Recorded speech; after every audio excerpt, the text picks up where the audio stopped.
Hey guys, tonight we wander into the streets of the Middle Ages, where the air itself feels heavy, almost damp, with the mingled scents of wood smoke, livestock, and something you don't really want to identify.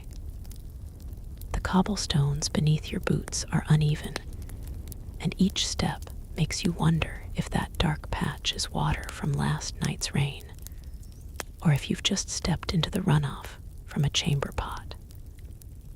Either way, you're committed now.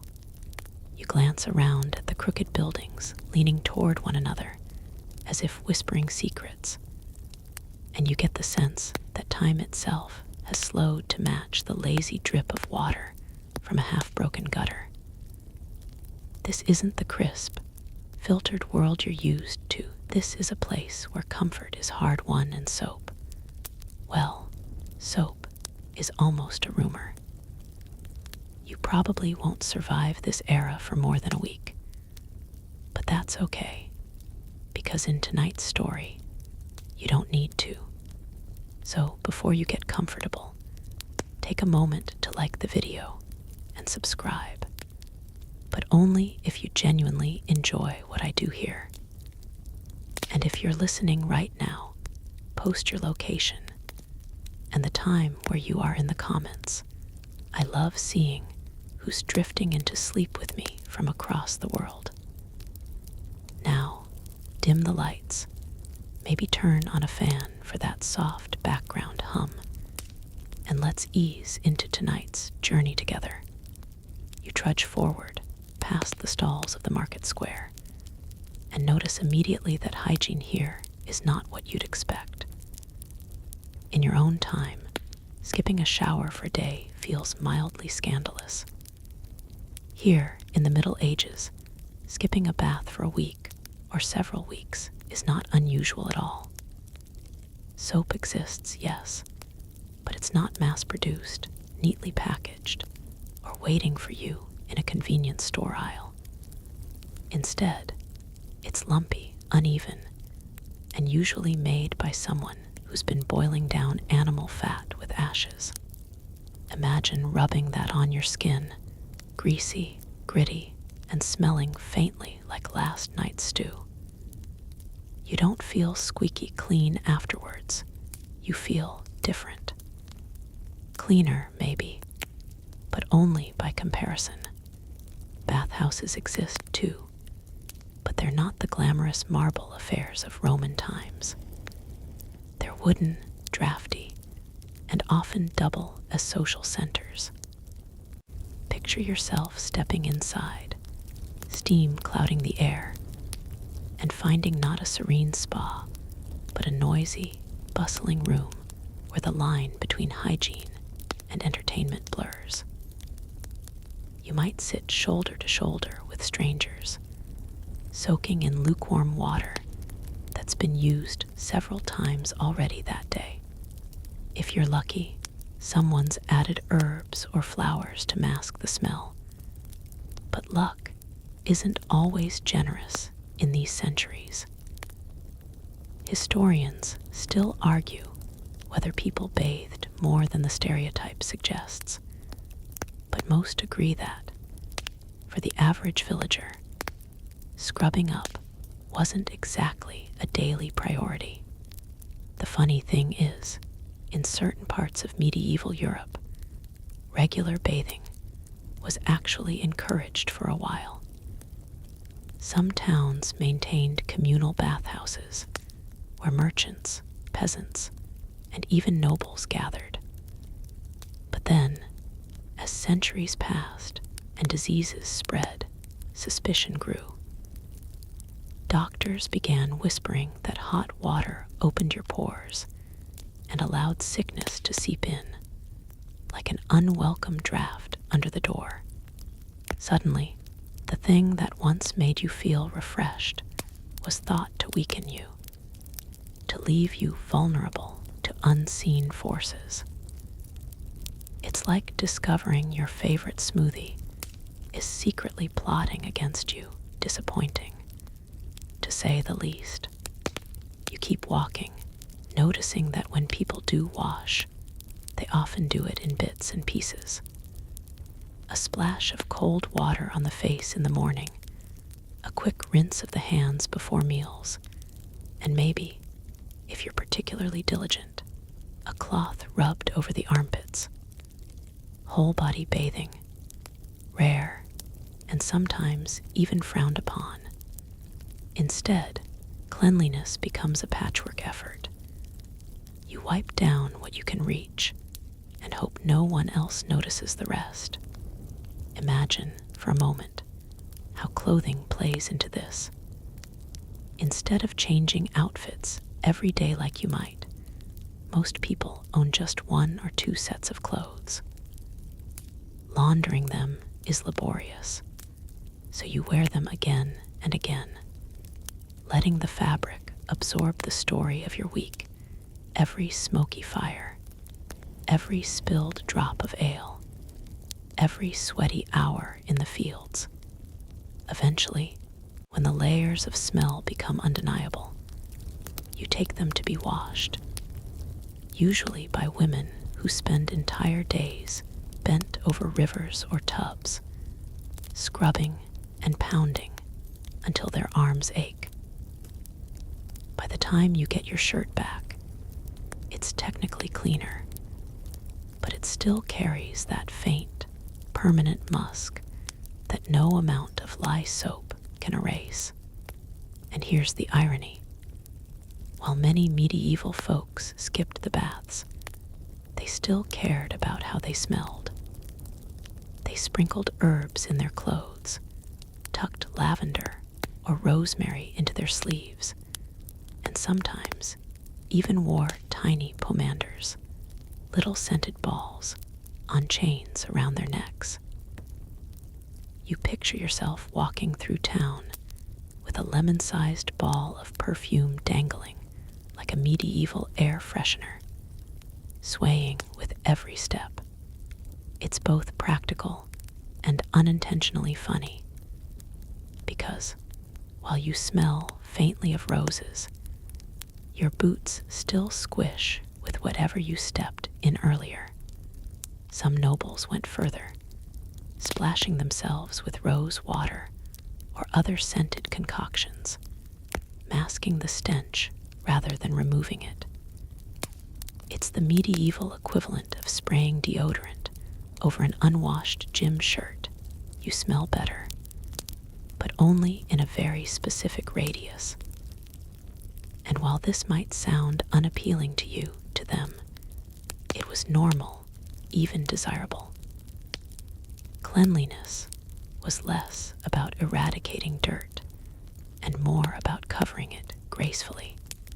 Of course, not all places were the same.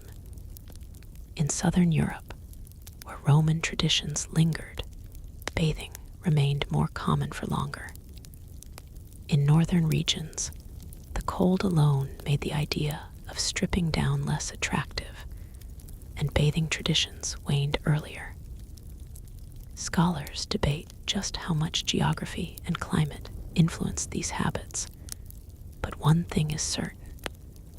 Your willingness to bathe often depended on where you lived and what the local gossip said about health that decade. Picture yourself in winter, when icy winds whistle through cracks in the timber walls of your house. The idea of removing your clothes for a full bath seems absurd. Instead, you settle for heating a small basin of water over the fire and dabbing yourself with a cloth. It's quick, it's chilly, and it leaves you only marginally cleaner. You sigh, put your clothes back on, and convince yourself it's good enough. You pass a group of children splashing in a stream, their laughter echoing across the fields. For them, water play is both entertainment and hygiene, though no one's taking notes on germs or sanitation. To the medieval mind, water is often judged not by purity, but by taste and tradition. Some rivers are considered healthy, others suspicious, and still others outright cursed. You dip your hand into the stream, feel the cool rush, and imagine for a moment that this simple splash is the cleanest you've felt all week. And yet, not everyone neglects themselves entirely. Monks, for instance, had rules about washing. In some monasteries, you'd wash your hands before meals and your feet before bed, and there were designated days for bathing, though not necessarily often. Cleanliness was tied to ritual, to discipline, to humility before God. Picture yourself in a quiet cloister, the sound of water dripping from a basin into a stone trough, the act of washing transformed into prayer as much as hygiene. It's simple, serene, and a world apart from the chaotic streets outside. You pause, leaning against a wooden post in the market square, and think about how attitudes toward bathing changed again during the Renaissance, when perfumes grew more elaborate and personal grooming took center stage. But here, in this medieval moment, the focus is not on shining skin or spotless nails. It's on surviving the day without reeking too offensively, on balancing suspicion of water with the human desire to feel at least somewhat refreshed. And you can't help but laugh softly at the thought. In a time when full baths are suspicious, but wearing a pouch of crushed herbs is fashionable, survival itself feels like a long-running practical joke. You glance at a man walking past with a sprig of rosemary pinned to his cloak, his expression entirely serious, and you know he believes he's done his duty to hygiene. You believe him too, because in this place, sometimes the act of trying is enough. You keep walking, the sounds of the town fading into a gentle hum around you. Somewhere, a church bell tolls, and the echo ripples through the streets like a reminder that time moves on, even in centuries where bathing doesn't. The air smells of smoke, damp earth, and a hint of lavender from someone's pouch nearby. It's not perfect, but it's a beginning. You wander a little farther, past the cluster of shops with their creaking wooden shutters, until you catch sight of a man leaning against a doorway, grinning broadly, though when he opens his mouth, the grin loses all its charm. His teeth are a crooked landscape, jagged and discolored, with gaps where molars used to live. You realize quickly that the Middle Ages were not kind to human mouths. Toothpaste doesn't exist yet, at least not in the minty, neatly tubed way you know it. Instead, you're offered powders made from crushed herbs, charcoal, or even ground up oyster shells. Imagine sprinkling that grit onto your finger and scrubbing it across your teeth, each grain scraping like sandpaper. You feel a little cleaner afterward, sure, but also vaguely like you've just licked the inside of a fireplace. Still, people try. They chew parsley or mint leaves to freshen their breath, and sometimes cloves or fennel seeds, tucking them into the corner of the mouth like a secret weapon against halitosis. It doesn't work miracles, but it's better than nothing. And besides, when everyone around you has the same problem, the standards for fresh breath are somewhat flexible. You don't need to be minty. You just need to be the least offensive in the room. The trouble is, tooth decay is rampant. Bread is coarse, and filled with gritty particles from stone ground flour, which slowly wear away enamel. Sugar, when it does appear in Europe, becomes a luxury so tempting that those who can afford it indulge heavily, without realizing the havoc it wreaks inside their mouths. You can almost hear the crunch of a wealthy noble biting into candied almonds, followed by the slow, creeping ache of a cavity forming. Dentists, or what passed for them, are usually barbers with extra tools, ready to pull out teeth with pliers or tongs. Anesthetic, not unless you count a stiff drink and a prayer. You picture yourself gripping the edge of a wooden chair, sweat beading on your forehead as a man in a stained apron yanks at your molar, muttering, "Hold still, this won't take long." Of course, it always takes long. Historians still argue whether medieval people had worse teeth than we do today. On the one hand, less refined sugar should have meant fewer cavities. On the other, poor dental care and rough diets meant plenty of wear and tear. Either way, you wouldn't envy their mouths. And when you think about it, it's no wonder that breath remedies became such a small obsession. A mouthful of herbs or a sprig of rosemary tucked into your cheek might not fix the problem, but at least it gave you the illusion of civility. You stop at a small wooden stall where a woman sells bunches of sage, mint, and thyme. She tells you they're good for flavoring food, but she lowers her voice to add that chewing them after a meal keeps your mouth sweet. You nod, chewing a leaf of mint, letting the bitterness flood your tongue, and try to imagine this as a substitute for your sleek electric toothbrush back home. Not quite the same, though you can admit it has a certain rustic charm. There are even stranger remedies for dental troubles. Some people rinse with vinegar or wine, believing the sharpness will kill whatever spirits live in their gums. Others swear by rubbing their teeth with a cloth soaked in honey and ashes, which sounds like a bad recipe for both cavities and sticky lips. In some manuscripts, you'll even find advice like holding a warm onion against the cheek to ease toothache. You press your tongue against your own teeth, thankful you're only imagining this era rather than living it. Still, it's not all misery.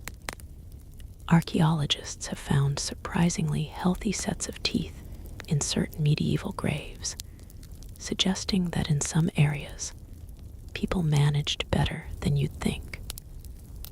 Perhaps it was the lack of mass sugar, or perhaps it was simply luck. But the stories that survive are less about gleaming smiles and more about inventive, often desperate attempts to fight pain. You pass another man, older this time, who spits into the street and reveals a mouth with barely a tooth left. He doesn't seem embarrassed. In fact, few people do. A gap-toothed grin isn't shameful here, it's just life. The smile is still genuine, even if it's missing half its cast of characters. You imagine the mornings, waking with that sour, fuzzy feeling on your tongue, reaching not for a toothbrush, but for a sprig of parsley. You chew it slowly, letting the bitterness distract you from the dull ache in your gums.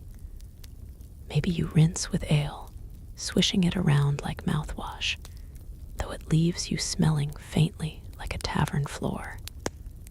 You shrug it off, because what else can you do? This is the best you can hope for. Dentistry as a profession does exist, but in the loosest possible sense. Tooth extraction is the primary solution for any problem, whether it's a cavity, an abscess, or just general pain. If one tooth hurts, out it comes. The barbers, who double as surgeons, sharpen their iron tools and yank without hesitation. Imagine a wooden chair in the center of a noisy marketplace, where onlookers gather to watch a tooth being pulled like it's a form of street entertainment. Someone screams, someone faints, and the crowd cheers when the bloody molar is held aloft like a trophy. In its own way, it's a form of medieval reality television. Of course, the upper classes had more options. Wealthy nobles might hire physicians who prescribed exotic mouthwashes, mixing herbs with wine, vinegar, or even urine, yes, urine as a cleaning agent. You wince, but to them, it's science. The belief is that such solutions purify and disinfect, even if the result leaves you smelling worse than when you began. Scholars today laugh at such recipes, though some admit vinegar or wine could have had mild antibacterial effects. Historians still argue over whether these remedies were genuinely helpful or purely symbolic. But either way, they kept mouths busy and gave people the comforting sense that they were doing something. And if all else fails, you just accept it. A missing tooth isn't the end of the world. A foul breath isn't unusual. People live, work, marry, and raise families despite it. You remind yourself, in this time, survival trumps cosmetics, and pain is simply a companion you learn to live with. Walking further down the street, you see a group of children laughing, their mouths still full of mostly intact teeth. They chew on sticks, not as toys, but as makeshift toothbrushes. Chewing sticks taken from trees with fibrous, cleansing properties are one of the few genuinely helpful tools in medieval dental care. You watch them gnaw and scrape, their gums pink and raw, but their smiles brighter than those of the adults around them. Maybe they're onto something. You can't help but chuckle at the irony. Here you are, worried about flossing nightly, when in this age, floss hasn't even been invented. The closest thing you'll find is a thin twig used to pick at the gaps between your teeth. Crude, yes, but effective enough when the alternative is doing nothing. As the sun dips lower, you reflect on the way people here treat their mouths. It's not about whitening strips or orthodontics. It's about function. If you can chew bread, if you can manage to sip your ale without wincing, that's good enough. Smiles are less about perfection and more about expression. A gap-toothed grin is still a grin, and laughter sounds the same whether or not your teeth sparkle. And yet, you feel a kind of tenderness for these people, with their parsley sprigs and clove chews, their grimacing bravery in the face of dental pain. You wonder if they'd laugh at your tube of toothpaste, if they'd see your toothbrush as a miracle or simply another oddity from a world too obsessed with polish. You suspect they'd take it gratefully, scrub until their gums bled, and marvel at how fresh they felt afterward. Still, as you pass a tavern door and hear the booming laughter inside, you realize something. Even with their aching gums and questionable breath, they live fully. They eat, they drink, they laugh loud enough to shake the beams overhead. You imagine stepping inside, joining their table, and no one caring about the state of your teeth as long as you raise your cup and share in the moment. You drift toward the edge of the square, where a group of women sit in the late afternoon light, mending cloaks with quick, practiced fingers. The fabric between their hands is rough wool, dyed in muted shades of brown and gray, though here and there a sleeve shows a faint trace of lavender sprigs stitched into the seams. You notice how they slip little sachets of herbs into the folds of cloaks and tunics, tucking them away like secrets. It isn't just decoration, it's a battle plan. In a world where water is scarce and soap is suspect, perfume becomes armor. You feel the faint sweetness as one of the women brushes past you, a cloud of rosemary and thyme clinging to her clothes. For a moment, it's almost pleasant, until a gust of wind carries with it the sharper scent of the nearby tanner's yard, where hides are soaking in foul-smelling vats. The combination leaves you wincing. That's the strange contradiction of this age. People care deeply about smell, even though they rarely conquer it. Instead, they disguise, distract, and deflect. A perfumed cloak might make you think its owner is refined, until you step closer and realize the herbs are fighting a losing battle against sweat and smoke. Still, the effort counts for something. You might say it's the medieval equivalent of spraying cologne after a workout and hoping no one notices. Among the wealthier folk, perfuming your clothes is more than hygiene, it's fashion. Nobles sprinkle rosewater or orange blossom on their garments, turning themselves into walking gardens. Sometimes they sew perfumed beads into the hems of their sleeves, tiny pouches of musk or civet hidden in the folds. Imagine shaking out your cloak and releasing a cloud of carefully chosen fragrance designed to impress at court. You could smell like roses or cinnamon or exotic spices carried across oceans. It's not unlike choosing your signature scent at a department store today.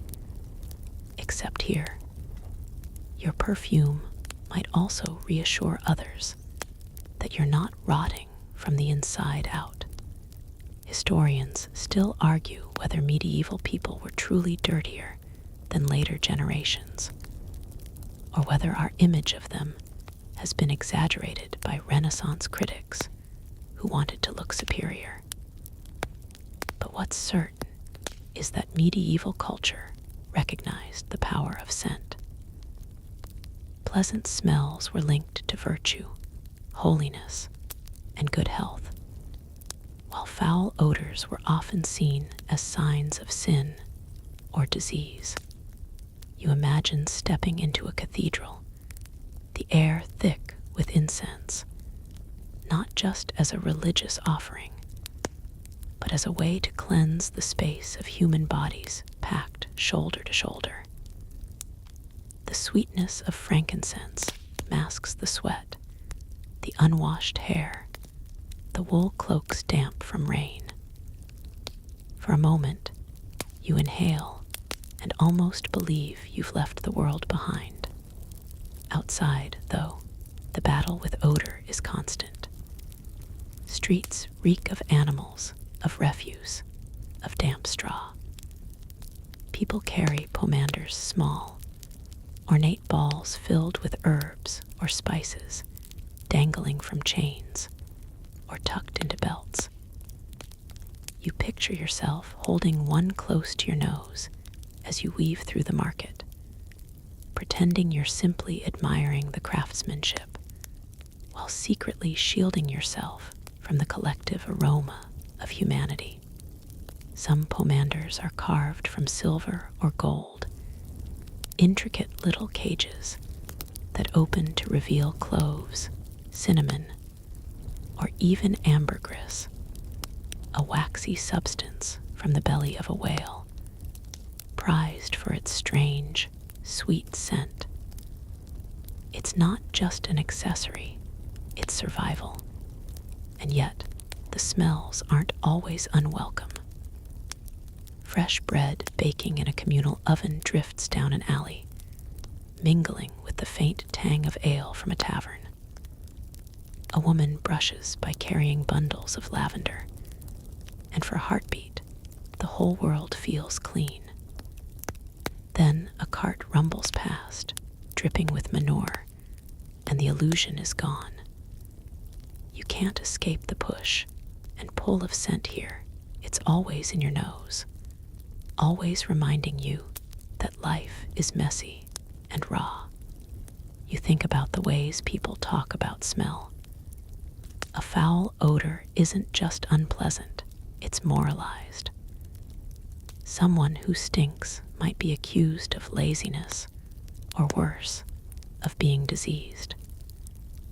To keep yourself perfumed is to declare yourself respectable, even trustworthy.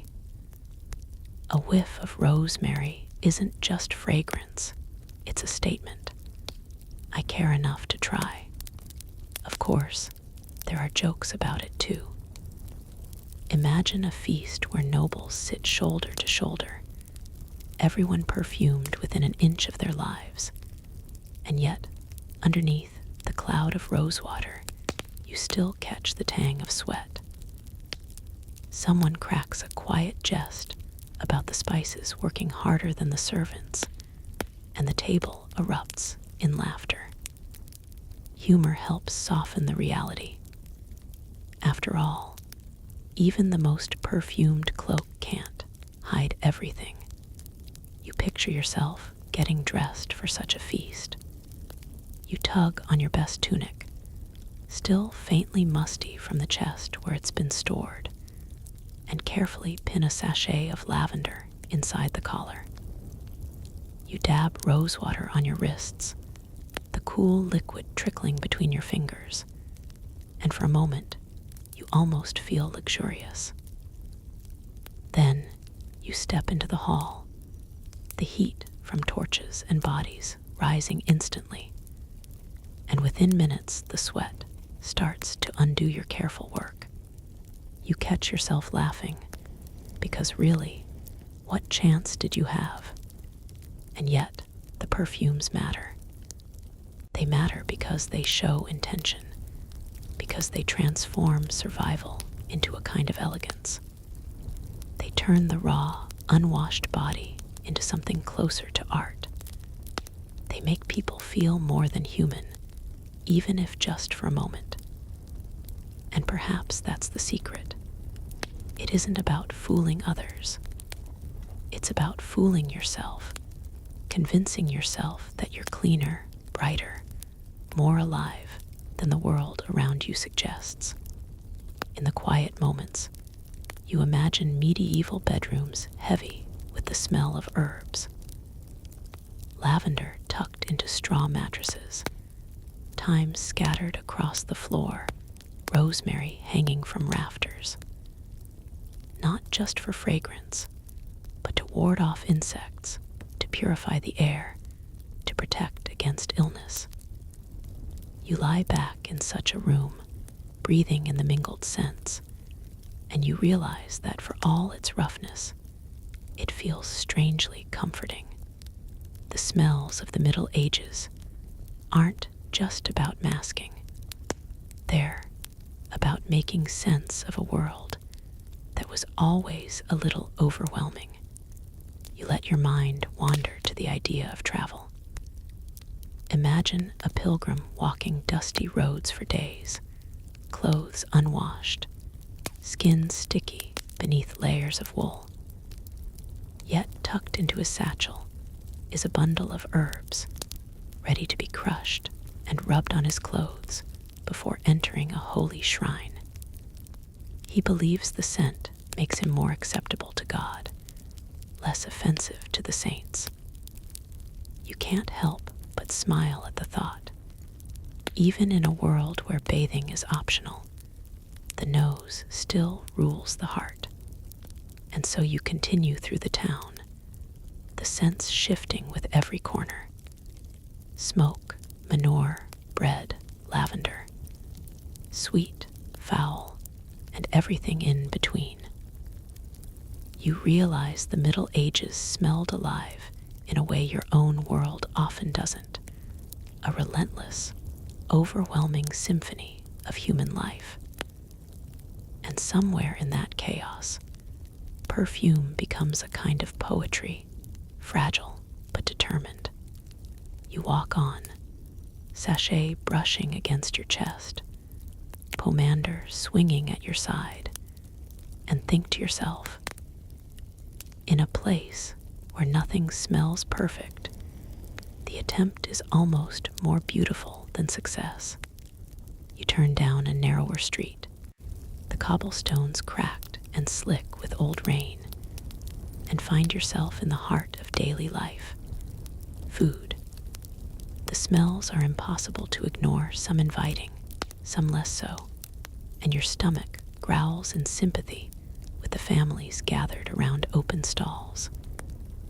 A baker pulls a dark loaf from the communal oven, the crust crackling as it cools. Children dart forward, their hands outstretched, but he swats them away until their mothers arrive with coins. Bread is everywhere in this world. It is not the fluffy white softness you know, but something denser, heavier, and often dark with rye or barley. For most, it's the beginning and end of meals. You take a bite from a hunk offered by a smiling boy and nearly chip a tooth.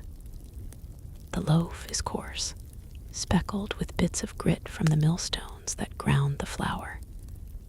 Each crunch is a reminder that bread here does double duty, sustenance and dental hazard. And yet, it fills you, warms you, and for a moment you understand why bread is life itself. In villages, grain harvests determine survival. A poor yield means hunger, and hunger means desperation. The boy laughs at your grimace, his own teeth used to the grind, and runs off, chewing happily. Around the corner, a woman stirs a pot of gruel. The mixture of oats and water simmers slowly, thick and bland.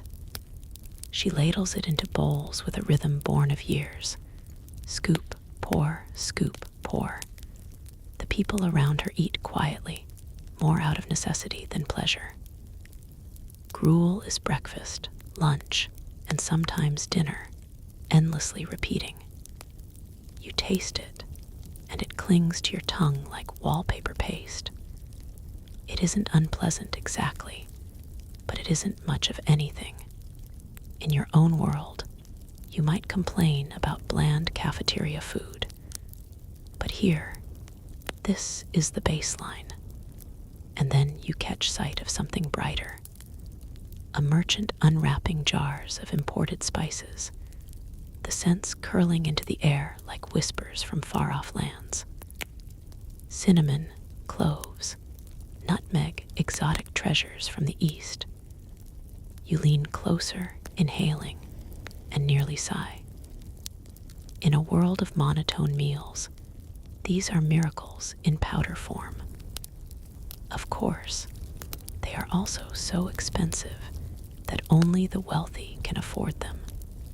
You imagine a noble's feast where roasted meats are dusted with cinnamon, sweet pastries spiced with cloves, and wine mulled with nutmeg. To taste such a meal is to declare your wealth as loudly as a gold chain around your neck. Historians still argue about how common these spices truly were, but everyone agrees they were a status symbol. Imagine sprinkling pepper onto your food while guests watch, each grain a display of power. For the poor, though, such extravagance is a dream. They flavor their meals with onions, garlic, leeks cheap and pungent, but accessible. You munch on a roasted onion, its sweetness surprising you, and realize it's not so bad after all. Still, food is uneven. The noble table groans with meats, pies, and sugared fruits, while peasants make do with pottage, a stew of vegetables, grains, and whatever scraps they can find. Picture yourself holding a wooden bowl, spooning up a thick mixture of cabbage, barley, and the occasional sliver of pork. It fills you, it sustains you, but it will never make the bards sing. And yet, in winter, when hunger gnaws, even cabbage stew feels like a gift. You wander past a tavern, drawn by the roar of laughter and the smell of roasting meat. Inside, men sit shoulder to shoulder on benches, gnawing on joints of pork or beef. Grease shines on their fingers, wiped absent-mindedly onto bread or tunics. You bite into a chunk of meat yourself, tearing with your teeth, and feel the satisfaction of something hearty and primal. Meat is rare for the poor, but when it appears, it's a celebration. You imagine the feast days when even the humblest households roast a chicken, the smell drifting down streets and mingling with church bells. Still, food isn't always safe. Preservation is limited to salting, smoking, or drying. Fish salted until it's tough as leather, cheese aged until it smells stronger than your neighbor's boots, meat smoked until every bite tastes faintly of the fire that cooked it. You chew, you swallow, and you remind yourself that survival matters more than flavor, and sometimes the food surprises you. A woman presses a honey cake into your hand, sweetened with bees' honey, fragrant and rich. You bite, and for a moment the world brightens. Honey is the medieval sweetener, sticky and golden, poured into ale, drizzled on bread, stirred into stews. Sugar, when it does appear, is a luxury, hoarded by the wealthy like treasure. But honey belongs to everyone, a reminder that sweetness exists even in hard lives. At another stall, you notice baskets of nuts and dried fruits, almonds, raisins, figs, imported goods again, rare and precious, though sometimes shared in festive seasons. You chew an almond, the flavor simple but satisfying, and think about how much effort went into bringing it here. Caravans, ships, endless hands passing it along. Every bite connects you to faraway places you'll never see. Food is never just food in this age. It's survival, status, ritual.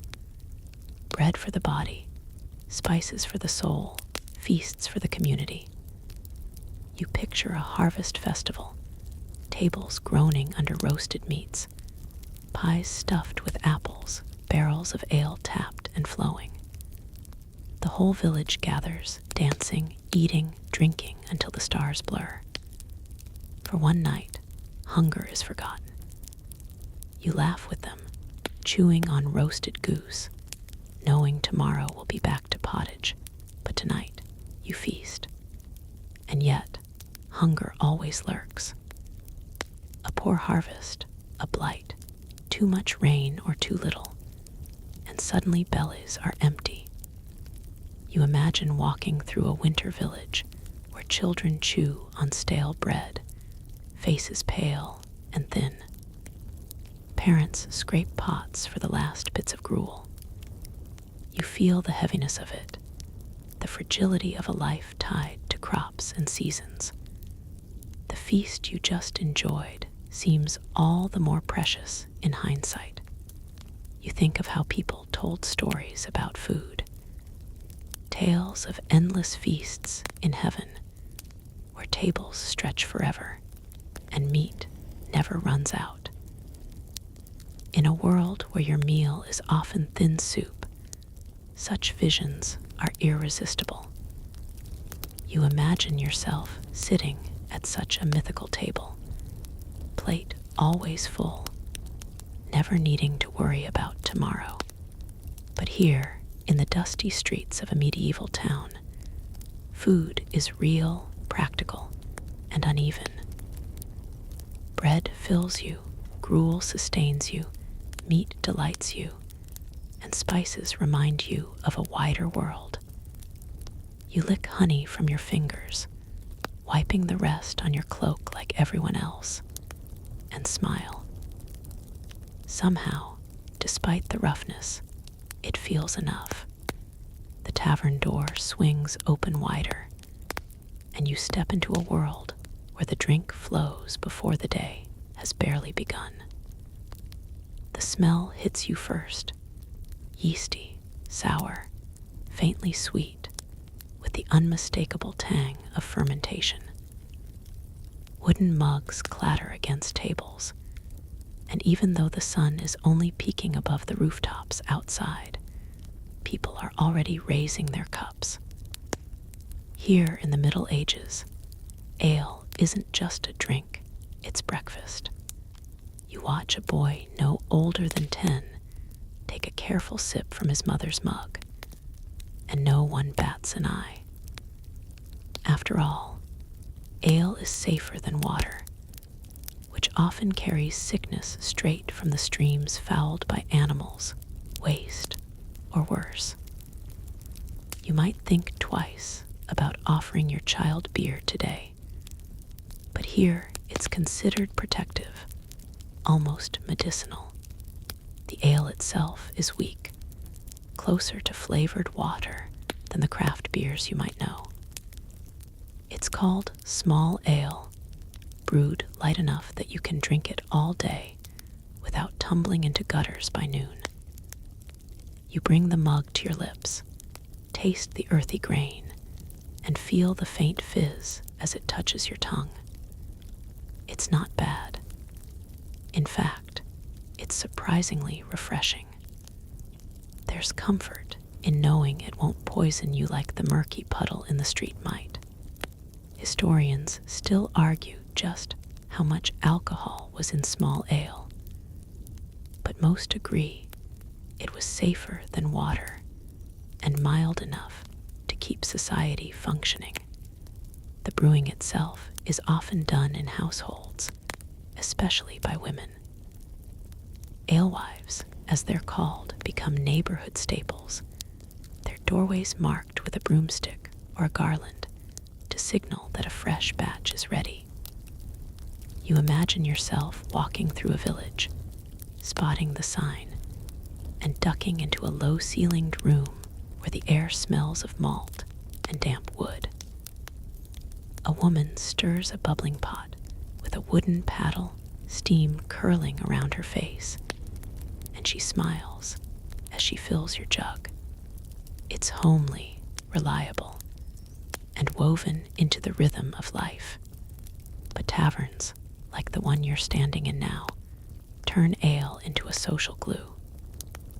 You look around and see laborers slumped on benches, sipping slowly before heading to the fields. Merchants haggle over prices between gulps.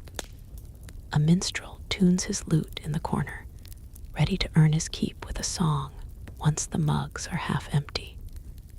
And you, new to all this, feel a warmth spreading in your chest that isn't just from the drink. Ale is more than sustenance, it's community. Of course, not all ale is created equal. Some brews are thin and watery, barely flavored, while others are richer, darker, brewed with more malt. The wealthy might even add spices, honey, or herbs to theirs, turning a humble drink into something exotic. You imagine sipping a spiced ale at a noble's table, cinnamon tickling your nose, honey lingering on your tongue. It's a far cry from the thin liquid served in earthen mugs at the tavern. You take another sip and can't help but think about how early this ritual starts. Imagine waking up at dawn, pulling on your rough tunic, and breaking your fast with bread dipped in ale. No orange juice, no coffee, just beer-soaked crust, and the comfort that at least it won't make you sick. Children drink it too, their mugs smaller, but still filled. To your modern eyes, it seems shocking, but here it's simply sensible. A weak ale is safer than a well that might be fouled by dead animals or human waste. And while ale dominates, it isn't alone. In regions where grapes thrive, wine appears on the table, though it's often watered down. Strong wine is considered wasteful for everyday use, so people dilute it until it's barely more than flavored water. The poor rarely taste it, but for nobles, wine is a mark of refinement. You imagine a banquet where goblets are raised in toasts, the liquid pale from dilution, and yet the symbolism matters more than the strength. In colder northern lands, mead-fermented honey makes appearances, sweet and golden. It feels festive, special, something you drink at a wedding or a holiday feast. You sip it and taste sunshine trapped in liquid, a reminder that even in a harsh world, there are moments of sweetness. But for most, day in and day out, it's ale. The brewing cycle keeps households busy. Soak the grains, mash them, boil the liquid with herbs, strain, cool, ferment. The results are unpredictable, sometimes delicious, sometimes sour enough to make you pucker. People drink anyway, because what choice do they have? You watch as a farmer in the corner drains his mug, smacks his lips, and nods approvingly, as if to say, good enough. There's humor in it too. Jokes about ale flow as freely as the drink itself. You overhear one man say, I like my ale the way I like my wife, strong and warm. His friend roars with laughter, slapping the table so hard the mugs rattle. You grin, shaking your head, because it seems that even in the Middle Ages, tavern humor is both predictable and eternal. And yet, there's a darker side. Drink too much, and tempers flare. Fights break out, knives flash, and what began as a friendly gathering ends in blood on the floor. The town council posts rules about taverns closing early, fines for alewives who water down their brew, punishments for drunken brawlers. But rules are made to be bent, and you suspect most nights end in chaos anyway. You can almost hear the crash of a mug, the shouts of men pushing back benches, the sudden silence before someone throws the first punch. Still, in the calm of the morning, ale is gentler. You step outside with your mug, the air cool against your skin, and sip slowly as the town wakes. The taste is earthy, grounding, and you understand why this ritual persists. It's less about getting drunk and more about starting the day with something familiar, something safe. You think of monks in their monasteries, brewing ale not just for themselves, but for travelers. Their recipes are careful, measured, honed over centuries. In some places, these monastic brews will become legendary, their tradition lasting long after the Middle Ages fade. You picture yourself seated at a wooden table, a monk setting a mug before you, his hands calloused from both prayer and brewing. You lift it, sip, and taste not just grain, but devotion. And then you reflect on the irony. In a world so suspicious of water, beer becomes the universal solution. Breakfast, beer. Thirsty in the fields, beer. Celebrating a wedding, beer. Mourning at a funeral, beer. You laugh softly, realizing it's not so different from the jokes in your own time about coffee being life. Different drink, same idea. Survival wrapped in ritual.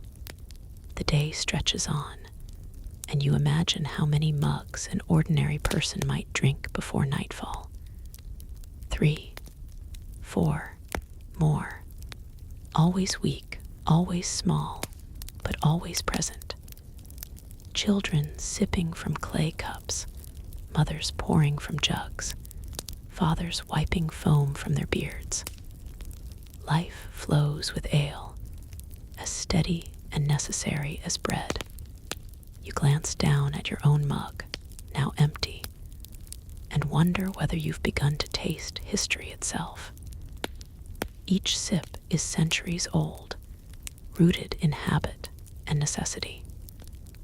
And though you might miss your morning coffee, you admit this ritual has its own quiet charm. The warmth in your belly, the hum of voices around you, the clatter of mugs on wood, it all feels timeless. You step back into the tavern, where the minstrel has started his song, the tune rising above the low murmur. Laughter spills like ale, easy and abundant. You settle onto a bench, raise your empty mug, and someone fills it without asking. You grin, take another sip, and think, in this world, ale is more than a drink. It's the heartbeat of the day, the thread that binds everyone together. The day has stretched long into the afternoon, and you find yourself wandering away from the tavern, the aftertaste of ale lingering faintly on your tongue. Outside, the air carries the smell of smoke, livestock, and damp earth, a combination that no one here seems to notice, but you can't help but register with each breath. The streets narrow as you turn down an alley, uneven cobblestones pressing through the thin soles of your shoes. The cries of traders echo faintly from the market square, but here the noise softens into the rhythm of daily work. You hear the thunk of an axe against wood, the scrape of a broom, the chatter of women bent over tubs of laundry. In one small yard, you pause. A woman crouches with a basket of herbs spread on a cloth before her. She's separating leaves with quick fingers, murmuring to herself as she works.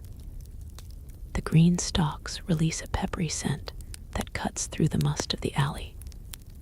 This, you realize, is another heartbeat of medieval life. Herbs not just for cooking, but for healing, for brewing, for warding off sickness. She glances up, catches you watching, and smiles faintly before returning to her task. Herbs are everywhere here. In a world without modern pharmacies, the garden is the apothecary. Mint for stomach pains, sage for sore throats, yarrow for bleeding wounds. You picture cupboards filled with dried bundles hanging from rafters, little pots of powders, jars of honey infusing with garlic or thyme. Even in the poorest homes, someone knows the basics: what to chew for pain, what to brew for fevers. It's a wisdom passed mouth to ear, parent to child, generation to generation. And yet, alongside this quiet herbal knowledge runs fear.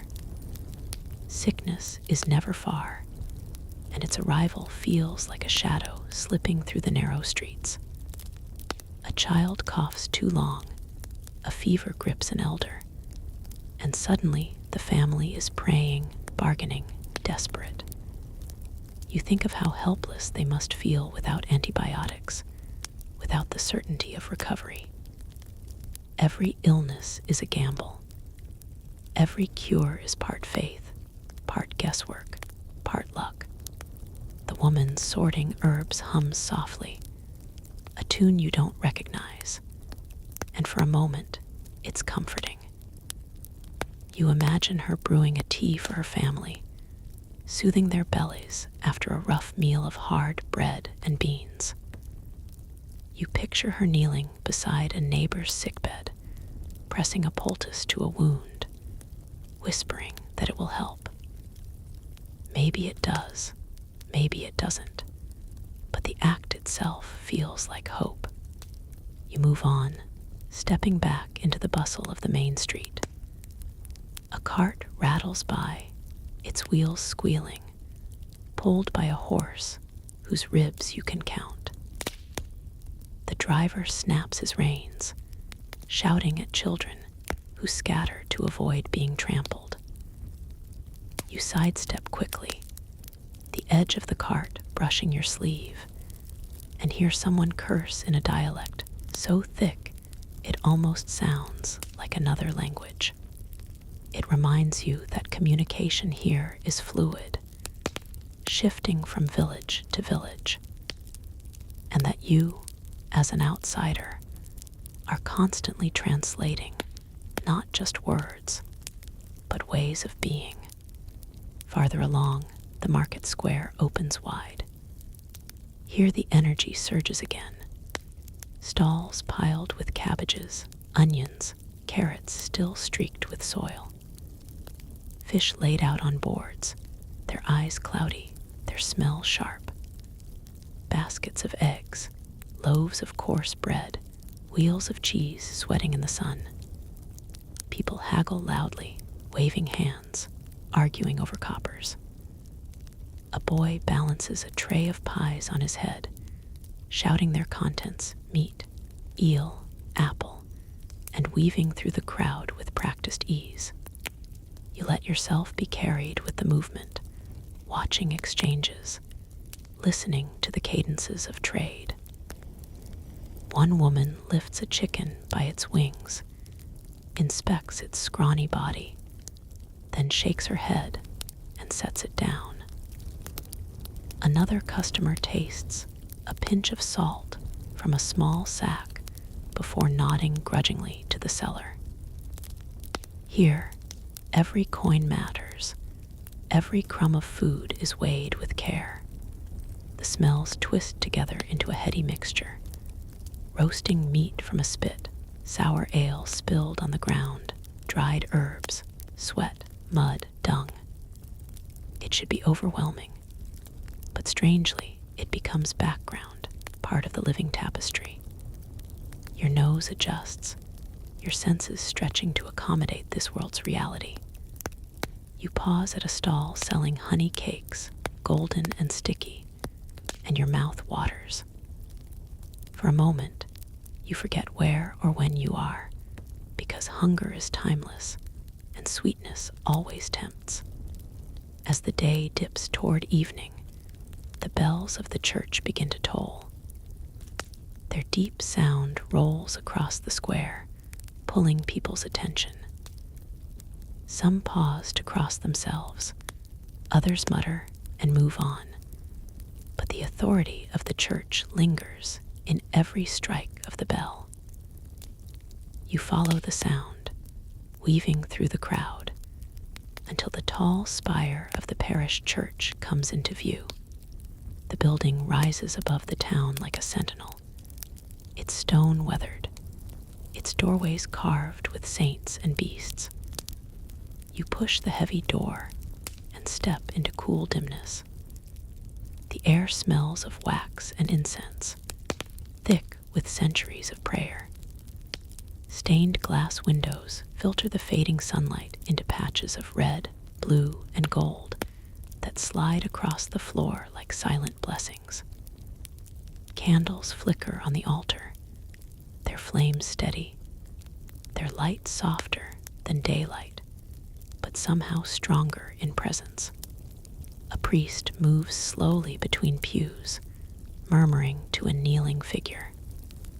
His robes brush the stone floor, whispering with each step. You sit quietly at the back, watching. Here is another rhythm of medieval life, faith woven through every action, every breath. Whether it comforts or frightens, it is inescapable. You imagine confessions whispered in the dark, the relief or terror of penance assigned. You think of sermons warning of hellfire, promising salvation, urging obedience. Religion is not a choice here. It is the ground beneath everyone's feet. Even the marketplace outside bends around its influence. Saints, days determine feasts. Fasts determine what people eat, and fear of sin lingers over every indulgence. And yet, there is beauty too. The music of chant drifting through the arches, the glow of stained glass turning dust into jewels, the steady belief that life has meaning beyond its daily struggles. You lean back, closing your eyes for a moment, listening to the echo of the bells still fading outside. It's easy to see why people cling to it, why they kneel, why they give what little they have to keep this building standing. When you step outside again, the sky has shifted to dusk. The square is thinning, traders packing their wares, children tugging at their mothers' skirts. Smoke curls from chimneys, carrying the promise of supper. You follow the flow of people toward their homes, curiosity tugging at you again. Inside one doorway, you glimpse a family gathered around a low table. A pot hangs over the fire, steam curling as they ladle out portions into wooden bowls. The smell of cabbage and beans drifts into the street. The children eat quickly, their faces lit by the firelight, their voices rising in chatter. The father breaks bread, passes it down the line, his hands rough, his eyes tired but steady. You pause, unnoticed, and watch the scene. This, too, is the Middle Ages. Not kings and castles, but families sharing what little they have, carving out warmth against the long night. As darkness deepens, torches flicker to life in the streets. The town feels smaller now, shadows crowding between houses, alleys whispering danger. You move carefully, alert, because night is not kind here. Without steady light, every corner could hide a thief, every shadow a threat. People hurry indoors, bolts sliding into place, windows shuttering against the dark. The day closes like a door. You stop at the edge of the square and look back. The church tower is a silhouette against the twilight, the tavern still glowing faintly with laughter and light. Somewhere, a dog barks. Somewhere else, a lute begins to play, the tune rising faintly into the night air. You feel the weight of the day settle on your shoulders, the market, the herbs, the church, the family meal, and realize that every detail, every moment, is stitched into the fabric of survival. You breathe in deeply, and the air tastes of smoke and earth. It is harsh, but it is real. And as you stand in the gathering dark, you understand more clearly. This world is not just history. It is life, raw and unvarnished, still echoing in your bones. The night settles heavier now, as though the air itself thickens with each passing hour. Torches sputter in iron brackets along the main street, their flames bending against the wind. You move slowly, drawn deeper into the sleeping town, where the sounds of the day have been replaced by subtler ones. The creak of shutters, the shuffle of someone hurrying home late, the distant murmur of a dog growling at nothing.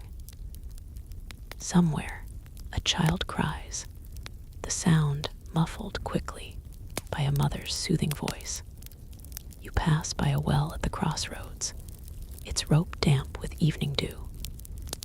A woman stands there, drawing one last bucket before retreating inside, her lantern throwing long shadows across the cobblestones.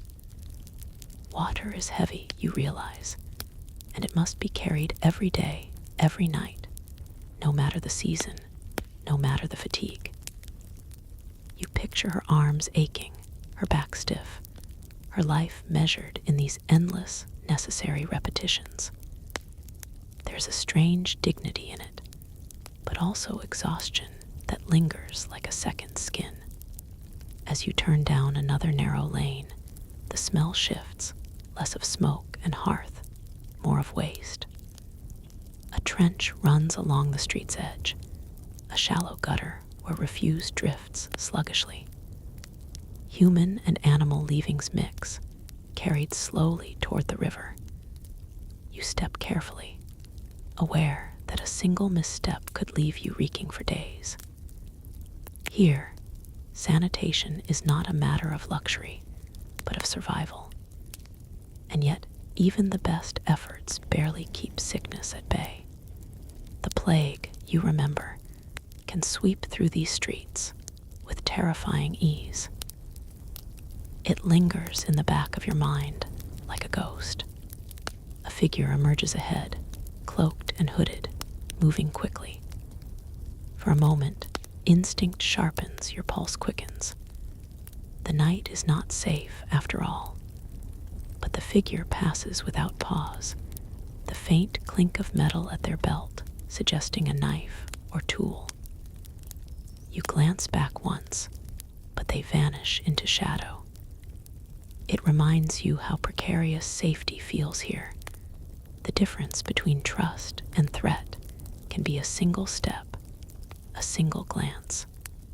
You find yourself wandering toward the edge of town, where the houses grow sparser and the fields begin.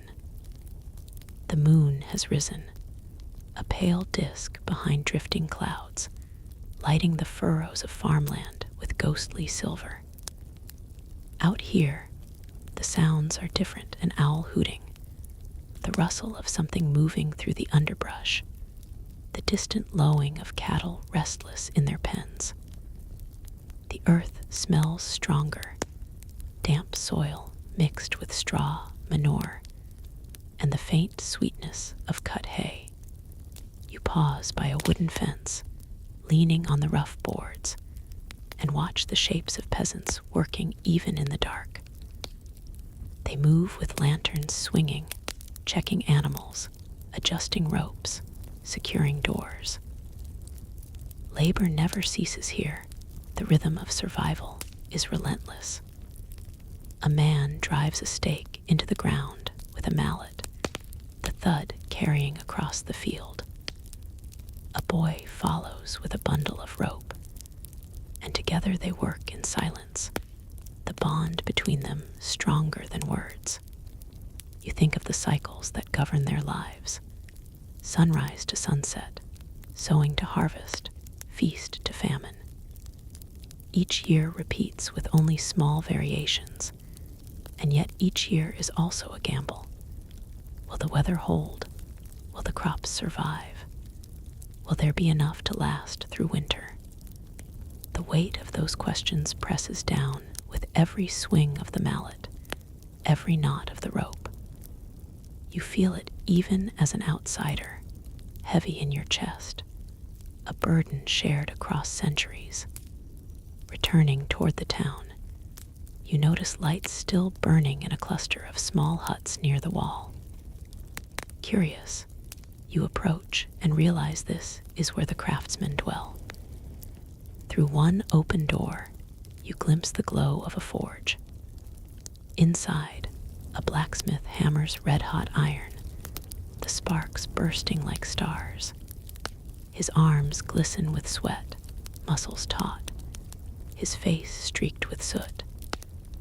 Each strike is both creation and destruction, shaping the stubborn metal into something useful. Horseshoes, nails, knives, these are the bones of daily life, made and remade endlessly. The sound is hypnotic, steady, like a heartbeat made of iron. You linger, transfixed, until the smith quenches the glowing piece in a barrel of water. Steam rises in a hiss, clouding the air with heat and ash. He lifts the cooled metal, inspects it, then sets it aside with a grunt of satisfaction. The rhythm resumes, the hammer striking again, the cycle repeating without pause. Nearby, another craftsman's hut glows faintly. Inside, a cooper shapes wooden staves into a barrel, his hands quick and sure.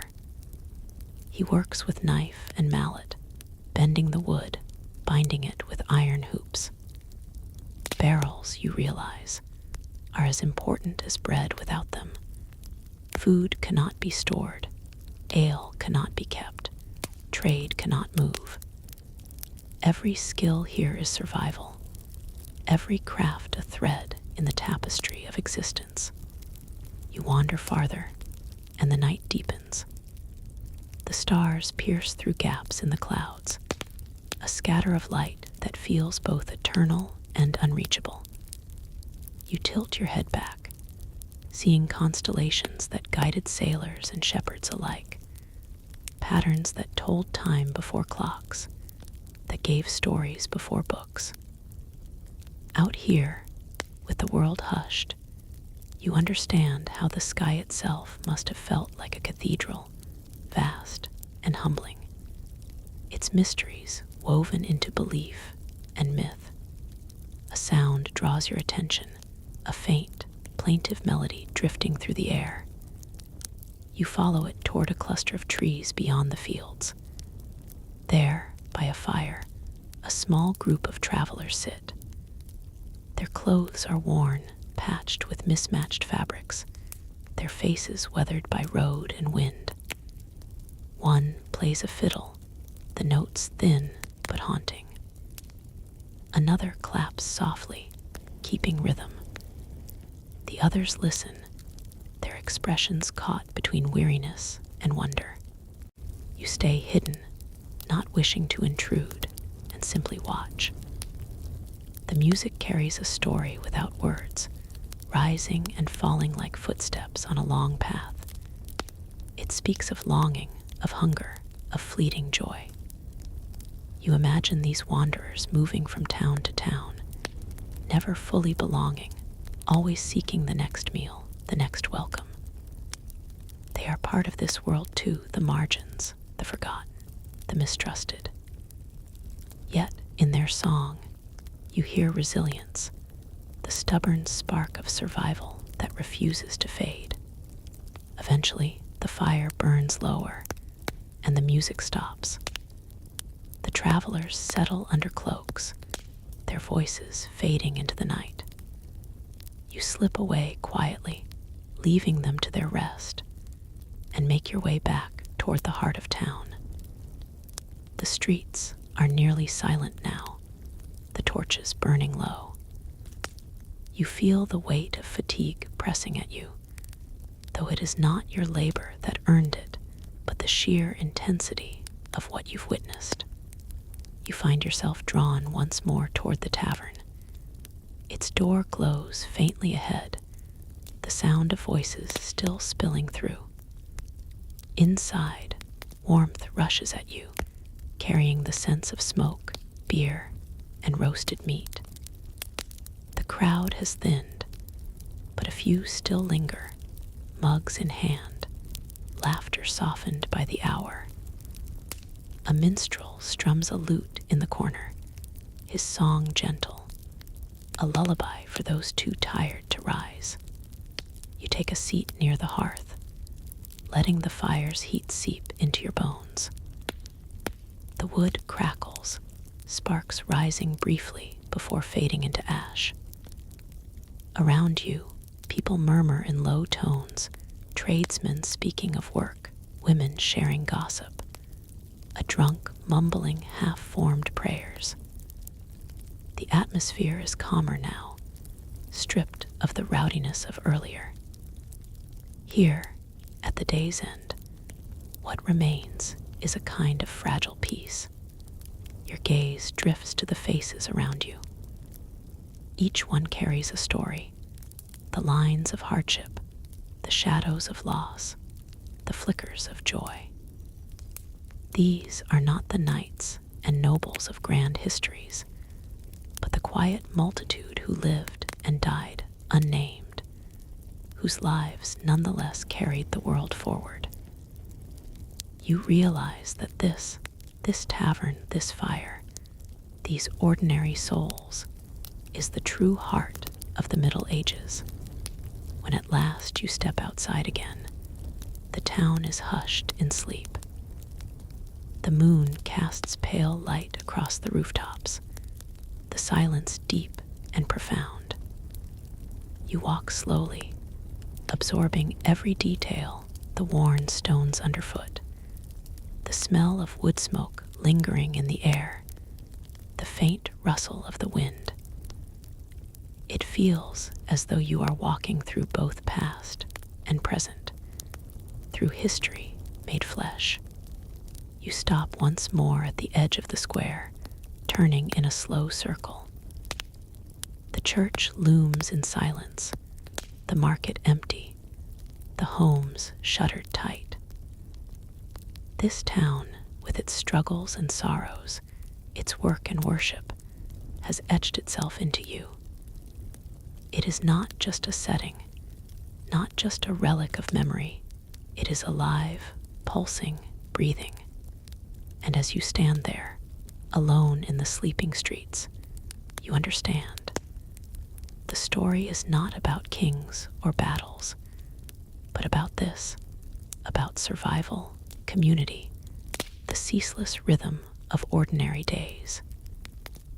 You let the night enfold you, the stars above bearing silent witness, and you breathe it all in as though it might never come again. The hours before dawn are the quietest, yet they hum with a strange intensity. The town lies in shadow, wrapped in a hush so deep it feels like the earth itself is holding its breath. You stand in the square, sensing that life is still moving unseen. Somewhere, a baker stirs, feeding his fire, kneading his first loaves. Somewhere, a watchman stamps his feet to stay awake, his lantern swinging as he peers into the dark. The world is never still, only hidden. You drift toward the smell of smoke and bread, and sure enough, the baker's door is ajar. Heat pours out into the cold air. Inside, the man works alone, sleeves rolled, arms dusted with flour. His movements are fast, practiced, a rhythm etched into muscle from years of repetition. Dough rises in bowls, loaves wait in neat rows, and in the oven's heart, flames leap like restless spirits. He hums under his breath, a tune without words, his only company in these silent hours. You linger in the doorway, unseen, and realize that every day in this town begins with him. Before merchants sell, before peasants gather, before the church bells toll, there is bread, As the first gray of morning seeps into the sky, other sounds stir. A cock crows, sharp and insistent. Dogs bark in bursts, answering each other across the streets. From somewhere behind a wall, the steady thud of wood being chopped joins the chorus. Smoke rises from chimneys, thin at first, then thicker, as families stir fires to life. You walk toward the gate, where farmers already trickle in from the countryside. They push carts laden with vegetables, eggs, milk, baskets of apples, or bundles of herbs. Their clothes are rough, patched many times over, their faces weathered by sun and frost alike. Yet they come with purpose, because the town cannot live without them. A woman leading a donkey pauses to adjust the straps on her cart, her breath steaming in the cold. She wipes her brow, though the day has barely begun. Behind her, 2 children trudge sleepily, carrying smaller baskets, already pressed into labor. The market begins to take shape again. Stalls are erected quickly, practiced hands tying ropes, laying out wares, arranging goods with an eye for what will catch a buyer's glance. The hum of voices builds, merchants calling out to one another in greeting, arguing over space, laughing at old jokes. It is a dance they perform every day, each role known, each movement necessary. You weave through them as the crowd swells. Soon, the square bursts with noise, bartering, laughter, children shrieking as they chase each other between carts. The smell of roasted meat mingles with the sharp tang of fish, the sweet promise of honey cakes, the earthy weight of root vegetables piled high. Chickens squawk, their wings fluttering as they're carried in baskets. Sheep bleat as they're tugged on ropes toward pens set aside for livestock sales. The market is alive, chaotic, vibrant. A beating heart that pulses once more with dawn. At one corner, a tanner displays hides, their scent acrid and strong, drawing wrinkled noses, but steady customers. In another, a potter sets out glazed jugs, their smooth surfaces catching the light. You pause to admire one, its design simple but elegant spirals carved into the clay, the kind of pattern that speaks not of extravagance, but of quiet pride. The potter notices your gaze, his lips twitching into the faintest smile, before turning back to arrange his wares. You hear shouts now, sharper than the rest. A tax collector has arrived, flanked by guards, and the mood shifts. Farmers stiffen, merchants lower their voices. The man moves slowly through the square, ledger in hand, his expression stern. One by one, sellers hand over coins, sometimes with grumbles, sometimes with resigned silence. You see a woman argue, her voice trembling as she insists she cannot pay the full amount. The collector listens without emotion, then gestures to his guards. They seize a basket of her apples, tipping them into their own sack. Her face crumples, but she says nothing more. Around her, others keep their eyes lowered, unwilling to draw attention. The square swallows the moment, but the bitterness lingers. Yet life surges on. A minstrel climbs onto a low wall and begins to play, his lute bright against the dull weight of taxation. His fingers pluck quick notes, his voice rising in a song that is part jest, part story. Children gather first, clapping along. Then adults smile despite themselves. Coins dropped into his cap. The music cuts through the tension like sunlight through fog. And for a while, the market remembers joy. You drift toward the church as its bells toll the hour.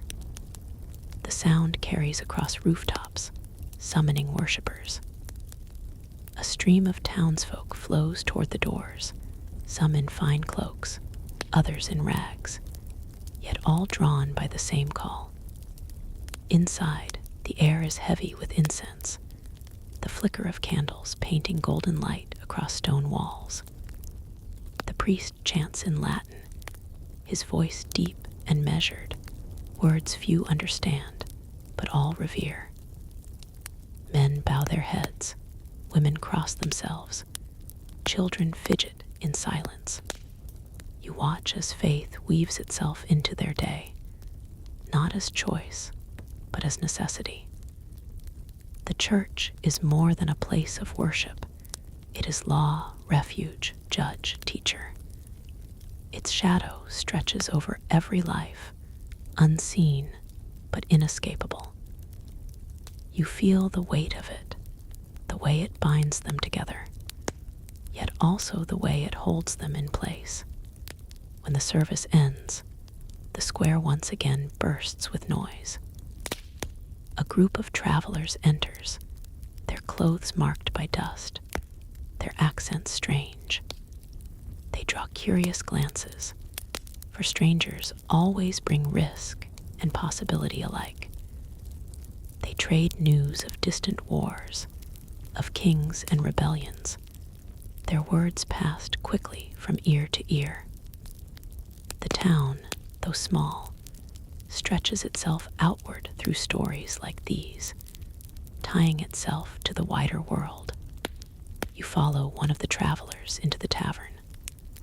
Already it hums with activity, though the day is still young.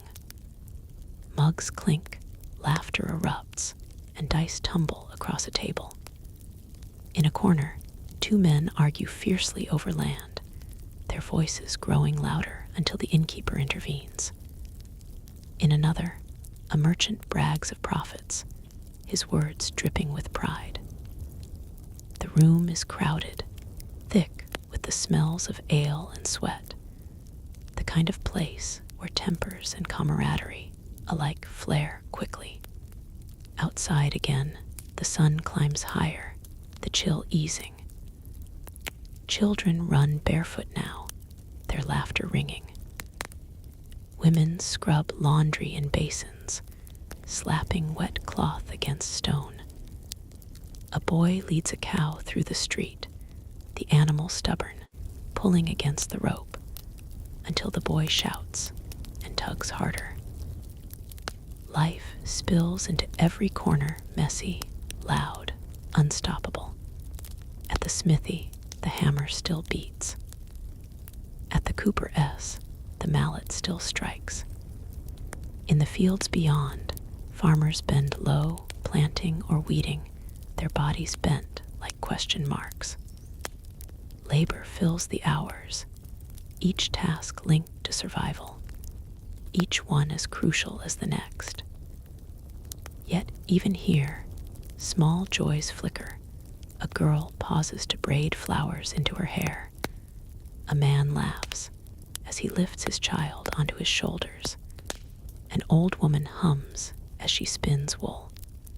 You wander farther, past the walls again, into the meadows. The grasses ripple under the breeze, dotted with wildflowers. Shepherds move among their flocks, calling, whistling, their dogs darting to guide strays. It is a quieter rhythm here, but no less important. Wool, milk, meat, these two feed the town, clothe it, keep it alive. The shepherds' lives are spent mostly outside, under the vast dome of sky, their faces browned by sun, their eyes always scanning horizon and herd. You sense in them a patience different from the town's urgency, a watchfulness that belongs to the open land. As the sun tilts westward, the shadows lengthen. The market begins to slow, merchants packing up, farmers counting coins. The square, so full of clamor hours ago, softens into quieter exchanges, last bargains struck, unsold goods carried home. Children whine with fatigue, tugging at mother's skirts. Dogs sprawl in corners, tongues lolling. The day exhales, weary but complete. You return to the tavern as evening settles. Inside, the mood has shifted again.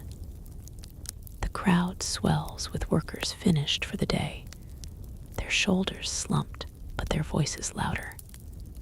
Songs rise, mugs clatter, the air thickens with smoke. A fiddler plays, his bow flying, and soon feet stamp in rhythm, a makeshift dance forming in the crowded space. Laughter spills over, rough and real, the kind born from exhaustion released. Not all is joy. In one corner, a fight breaks out, two men grappling, their anger spilling faster than reason. The crowd parts, shouts rising, until guards arrive and drag the men outside.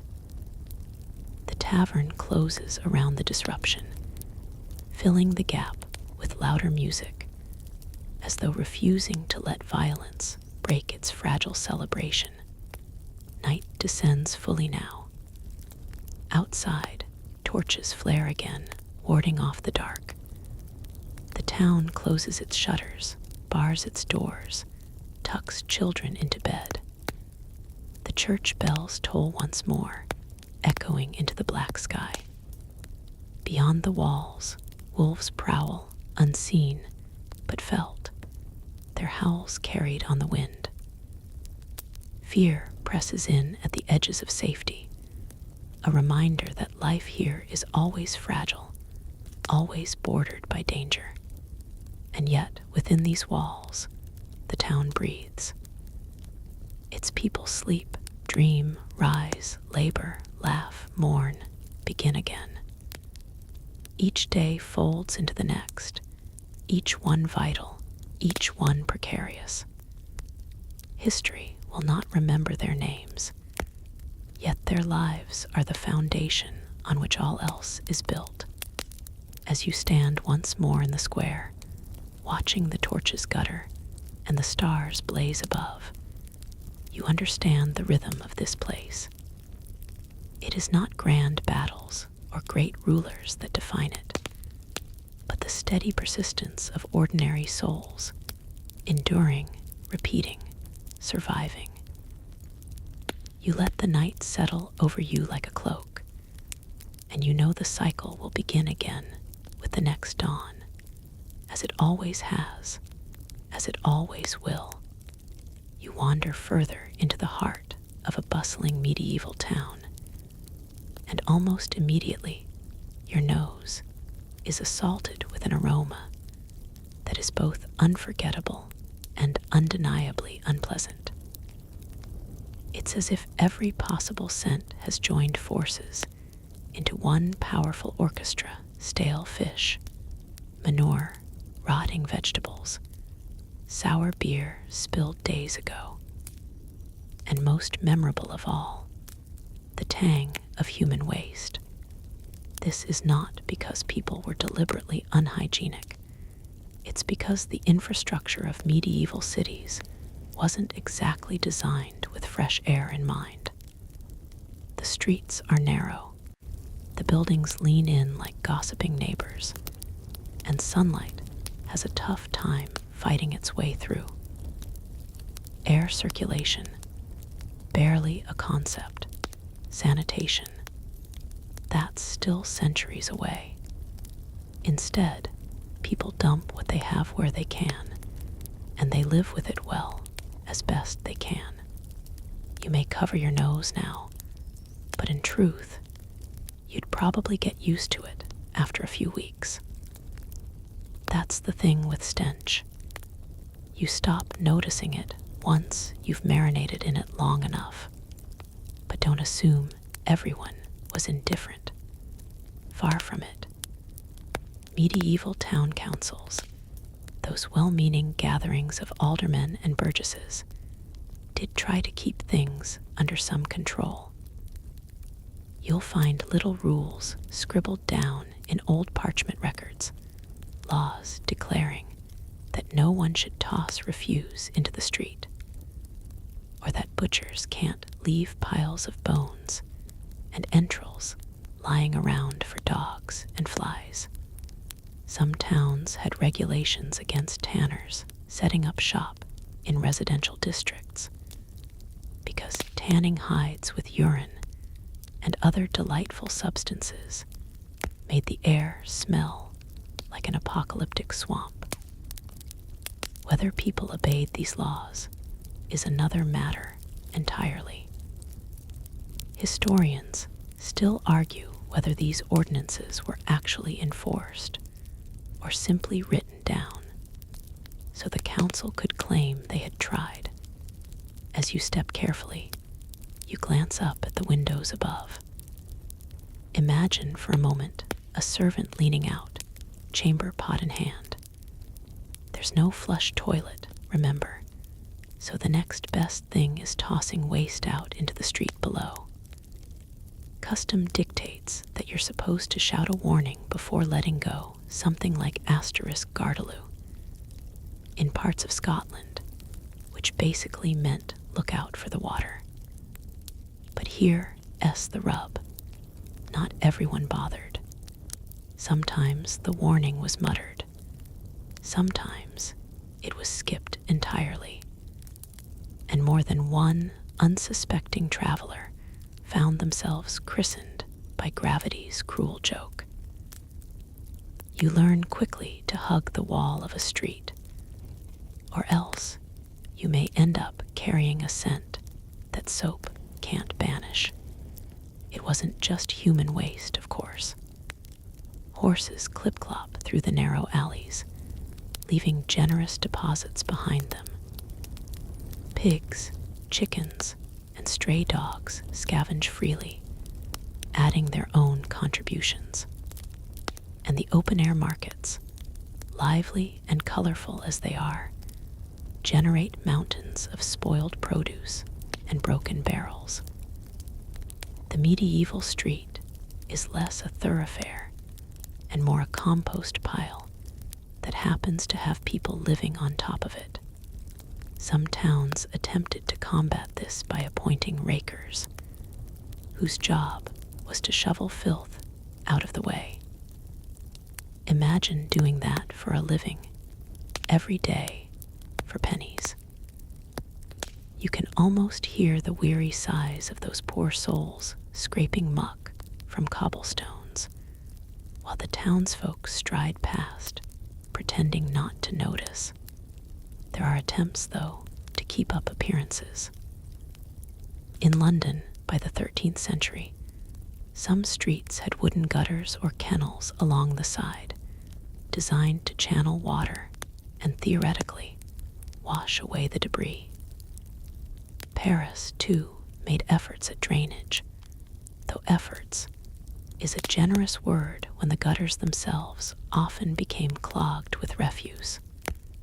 Still, if it rained hard enough, nature did the dirty work. A good storm could sweep filth into the nearest river, which sounds helpful until you remember that the same river might also be your source of drinking water. It's one of those medieval ironies. You're thankful the muck is gone, until you raise a cup of murky water to your lips and realize you've simply relocated the problem.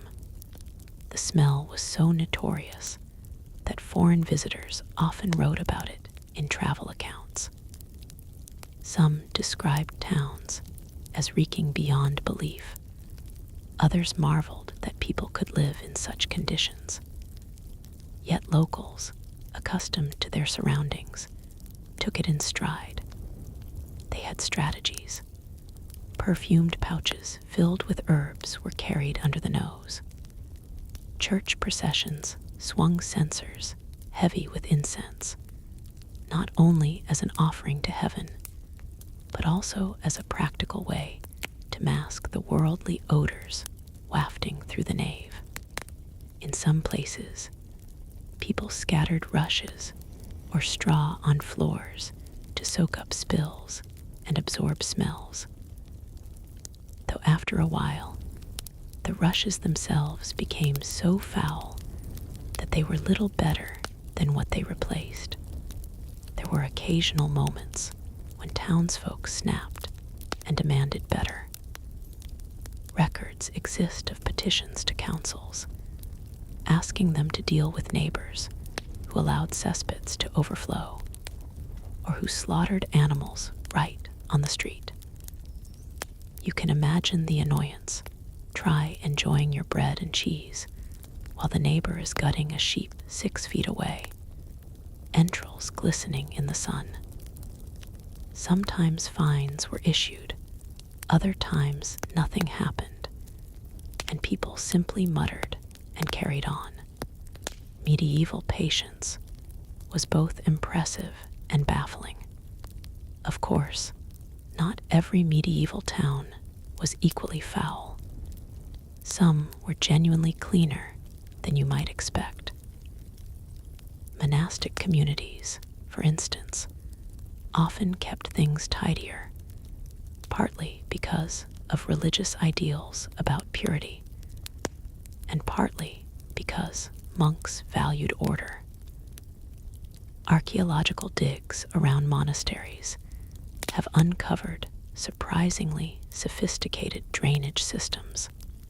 Even in cities, the wealthy sometimes invested in private latrines connected to cesspits that were occasionally emptied by professional gong farmers. These men worked at night, climbing down into pits of waste with buckets and shovels. They'd haul the contents out, cart it beyond the city walls, and dump it where hopefully no one important cared. That job may sound miserable, and it was, but it paid better than many other trades, precisely because few people were willing to do it. The stink clung to their clothes, their skin, their very being. If you met one in the daylight, you'd step back instinctively. The authorities were not blind to the dangers either. They knew that foul air, what they called miasma, was unhealthy. Not in the germ theory sense, of course. That knowledge was still centuries away. But the connection between stench and sickness was firmly believed. To them, the air itself was corrupted by filth, and breathing it invited disease. You may roll your eyes, but in a way, they weren't entirely wrong. Living amid piles of rot does make you sick. They just misunderstood the mechanism. So laws kept being written, year after year, trying to regulate the mess. Throwing carcasses into rivers was forbidden. Letting pigs wander freely was discouraged. Tanneries were pushed out to the margins of town. Yet, no matter how many ordinances appeared, the city still stank, because habits and convenience are hard to legislate away. Think about the sensory world for a moment. As you walk along the cobbled street, your boots crunch against dried straw scattered to keep mud at bay. You step over puddles that shimmer with strange colors, oily rainbows made from spilled fats and who knows what. A butcher's stall offers cuts of meat, the air heavy with the coppery tang of blood, flies buzzing lazily around. A baker's oven nearby offers blessed relief, the smell of fresh bread momentarily overriding the foulness, but only for a heartbeat. Soon the background chorus of sewage, animal dung, and general humanity surges back. You tug your cloak tighter, not because it helps, but because it makes you feel slightly less vulnerable to the invisible tide of odor. And yet, life goes on. Children chase each other through alleys, their laughter rising above the stink. Merchants haggle loudly over bolts of cloth. A church bell tolls in the distance, solemn and unbothered. People live, love, quarrel, and celebrate in these same streets, barely noticing what you, the outsider, can hardly tolerate. Humans, after all, are adaptable creatures. If your world smells this way every day, you don't spend much time complaining. You make jokes about it instead.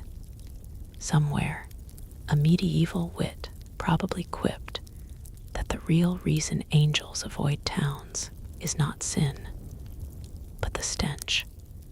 Every so often, you hear about towns attempting large-scale cleanups, especially during festivals or when royalty visited.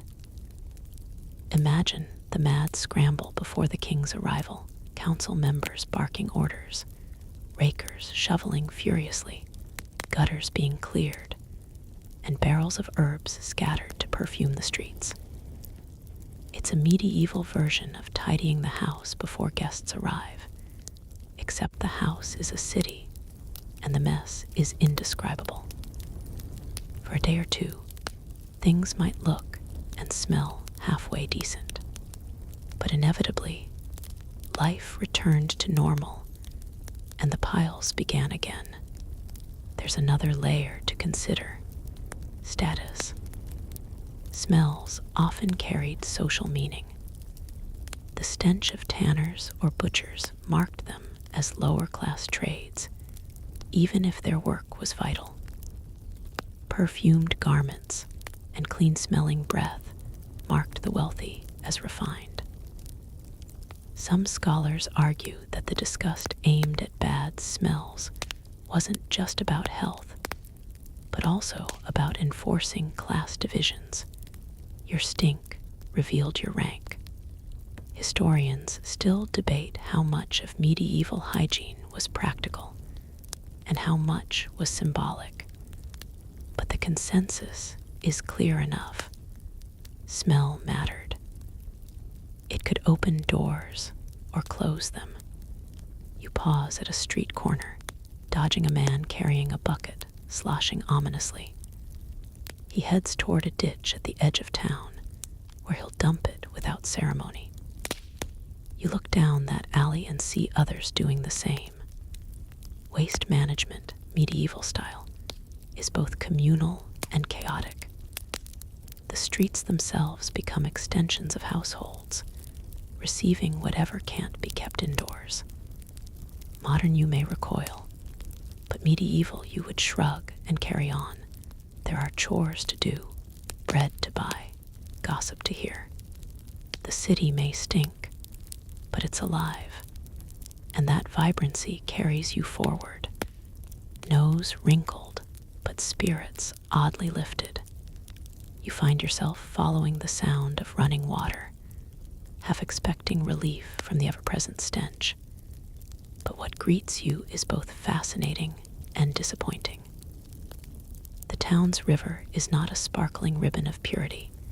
It's a working artery, burdened with every task people can imagine. On its banks, women kneel with wooden paddles, beating laundry against stones, the rhythmic thwack mingling with the rush of the current. Just downstream, a fisherman hauls in his nets, muttering at the poor catch. Children splash and play, shrieking with laughter, while not 20 yards away, a tanner empties buckets of foul liquid straight into the water. Further down, the local butcher discards animal entrails that float lazily before catching on reeds. And through it all, townsfolk draw water to drink, their buckets plunging into the same current that carries waste away. To To modern sensibilities, it is madness to them. It is daily life, unremarkable, unquestioned. The river is, in truth, the lifeline of the town. Its flow powers mills that grind grain into flour, mills so loud with their clattering gears that the sound carries for miles. Barges haul goods along its length, making trade possible, their crews shouting greetings as they push poles into the muddy banks. Without the river, there would be no bread, no beer, no leather, no commerce. But the price of this lifeline is steep. The water is a communal dumping ground. Dilution is the solution, you might say with bitter irony. For their answer to pollution is simply to hope the current carries it away. And often it does, out of sight, out of mind, until it returns in a cup of cloudy water. You might wonder, how did they drink it without constantly dying? The answer lies in resilience, habit, and perhaps luck. People often drank weak beer or ale instead of plain water, the brewing process killing some harmful microbes. They also fetched water from wells, though those too were at risk of contamination, especially in densely packed towns where cesspits leaked unseen underground. Still, not everyone perished, and enough survived to keep generations flowing. Illnesses came, yes, but people endured because what choice was there? To drink nothing was death. To drink water was risk. To drink ale was safer, but not always possible. And so people adapted, as humans always do. The sounds of the riverbank paint their own picture. The slap of laundry, the squeals of pigs being washed before market, the creak of oars as a boatman pushes against the current. Over it all hangs a smell that makes your stomach lurch. Rot, blood, fish, waste, all stirred into one swirling perfume. Yet if you linger long enough, you begin to notice other layers. The sweet scent of baking bread drifting from a riverside oven. The faint herbal tang of a woman rinsing cloths in lavender water. The sharp spice of a cook boiling onions nearby. Medieval life is never just one note. It is a chorus of contradictions. Moving away from the river, you follow a street that widens into a marketplace. Here, the filth of the river gives way to the chaos of trade, no less overwhelming, but at least more colorful.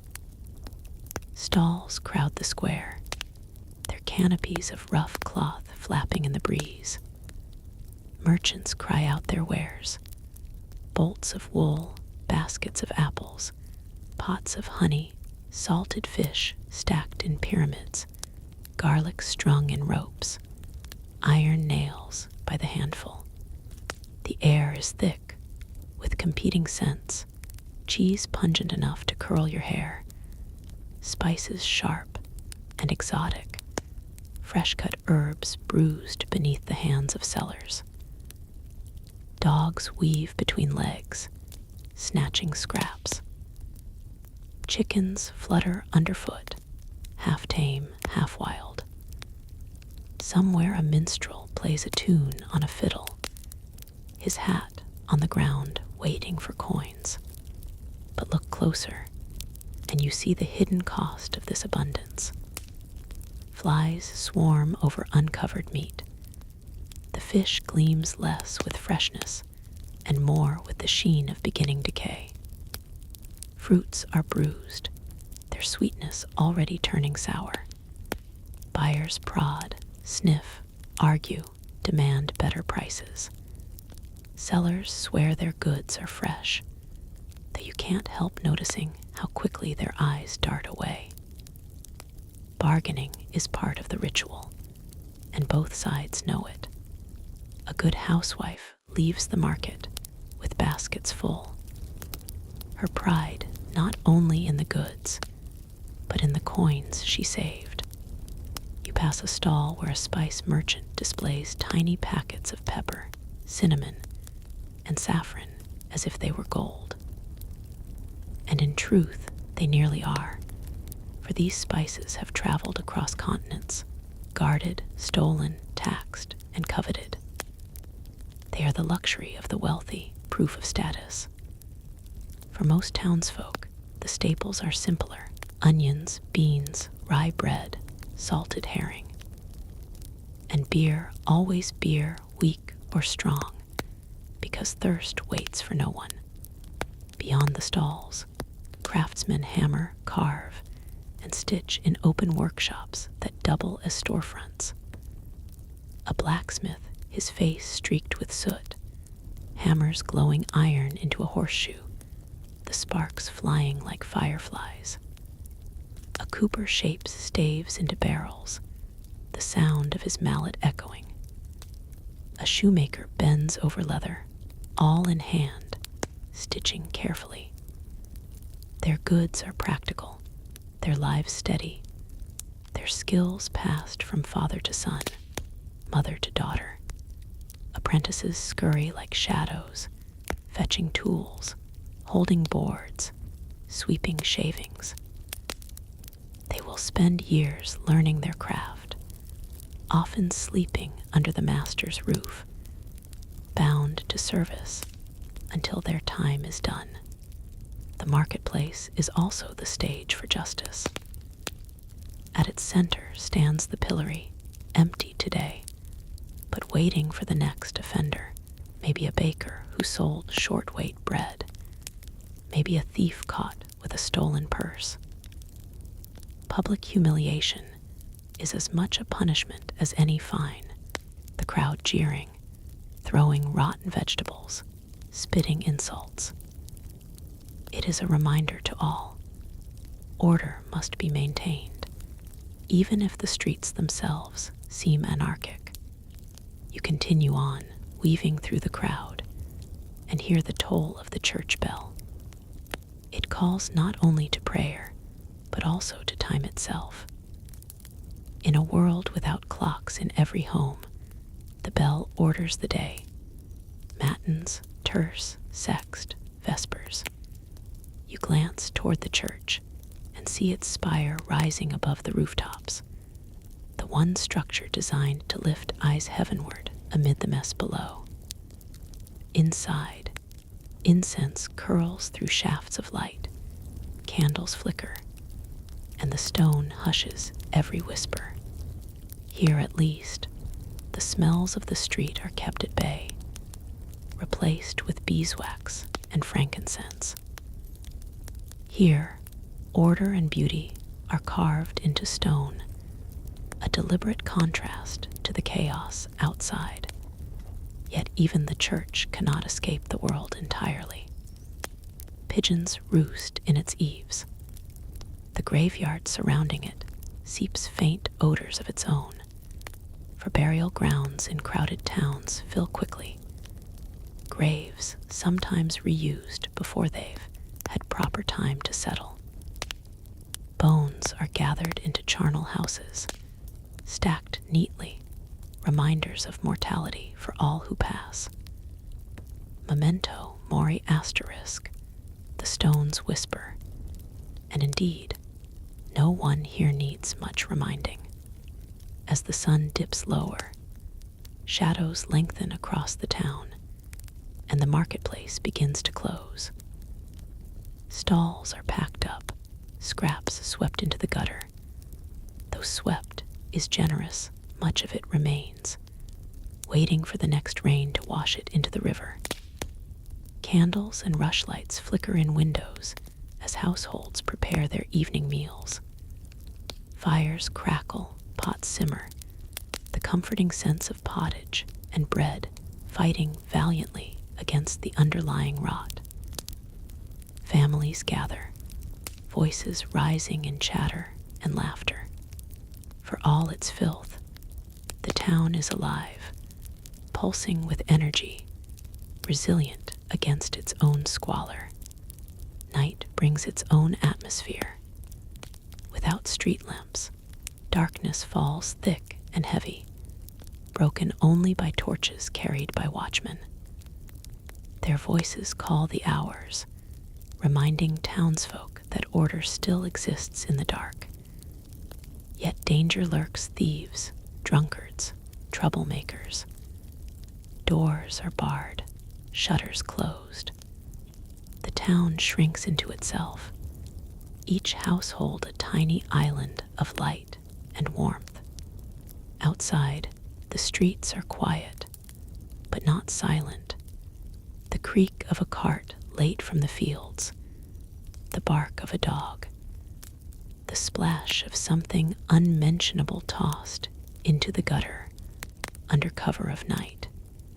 And overhead, the stars gleam clear, unchallenged by artificial lights. For a moment, if you tilt your head back and breathe carefully through your mouth, you can almost forget the stench below. You see the same sky your ancestors saw, brilliant and endless, and you feel the hum of a world both alien and familiar. This town, with all its filth and noise, is a crucible of human life, messy and marvelous. You may wrinkle your nose, but you cannot deny its vitality. Tomorrow, the cycle begins again, the chamber pots emptied, the market bustling, the river swallowing its burdens. The stench will return strong as ever, but so will the laughter, the bargaining, the prayers, the music. For that is the paradox of medieval towns. They reek, they overwhelm, they offend every modern sense, and yet they are full of stubborn life. And in that life, for all its grime, you find something enduringly human. A reminder that civilization has always been a balance between splendor and squalor. The morning begins not with silence, but with a gradual rising chorus, as though the entire town is an instrument slowly tuning itself for another day. First comes the crow of roosters from behind fences and alleys, followed by the bleating of goats as herders lead them into narrow lanes. Soon after, the clang of a blacksmith's hammer rings out like a bell, sharp and steady. The smell of wood smoke drifts from chimneys, mingling with the faint aroma of baking bread. Yet the stench never fully departs, for during the night, chamber pots were emptied into the gutters, and though darkness hid the act, daylight brings its reminders. The street is slick in places, the refuse of yesterday waiting for the scavenge of pigs, dogs, and crows. Merchants begin to set up their stalls again, rolling carts into the market square, calling out greetings as they jostle for the best spots. Some grumble, others joke, but all know the rhythm well. This ritual has been repeated so many times that no one questions it. The town's life is a cycle, endless in repetition, yet always slightly changed. A new batch of salted fish, a different song from a wandering minstrel, a new scandal whispered by the baker's wife. The apprentices hurry through the lanes carrying buckets, bolts of cloth, or trays of bread, their voices rising in complaint at heavy loads. For many of them, their day will not end until late at night, long after their masters have eaten and retired. Apprenticeship is not merely training, it is servitude with the promise of eventual reward. A boy who now sleeps on a straw mat under a workbench, may one day own his own shop, or he may fail, running away before his years are done, vanishing into the countryside or the anonymity of another town. Life within the walls is not confined to commerce. The town is also a stage for pageantry, and today happens to be a feast day. You hear the bells ring out with greater insistence, their deep notes summoning people not only to prayer, but to procession. From every lane, townsfolk emerge dressed in their best. The poor wear garments freshly washed and patched. The wealthy display silks, velvets, and fur. Guilds march with their banners held high, apprentices struggling to keep them steady in the wind. Priests swing censers heavy with incense, their smoke masking for a time the ever-present odors of dung and rot. Children dart between adults, laughing, chasing one another, until stern parents grab them by their collars. The procession itself is an event of both reverence and spectacle.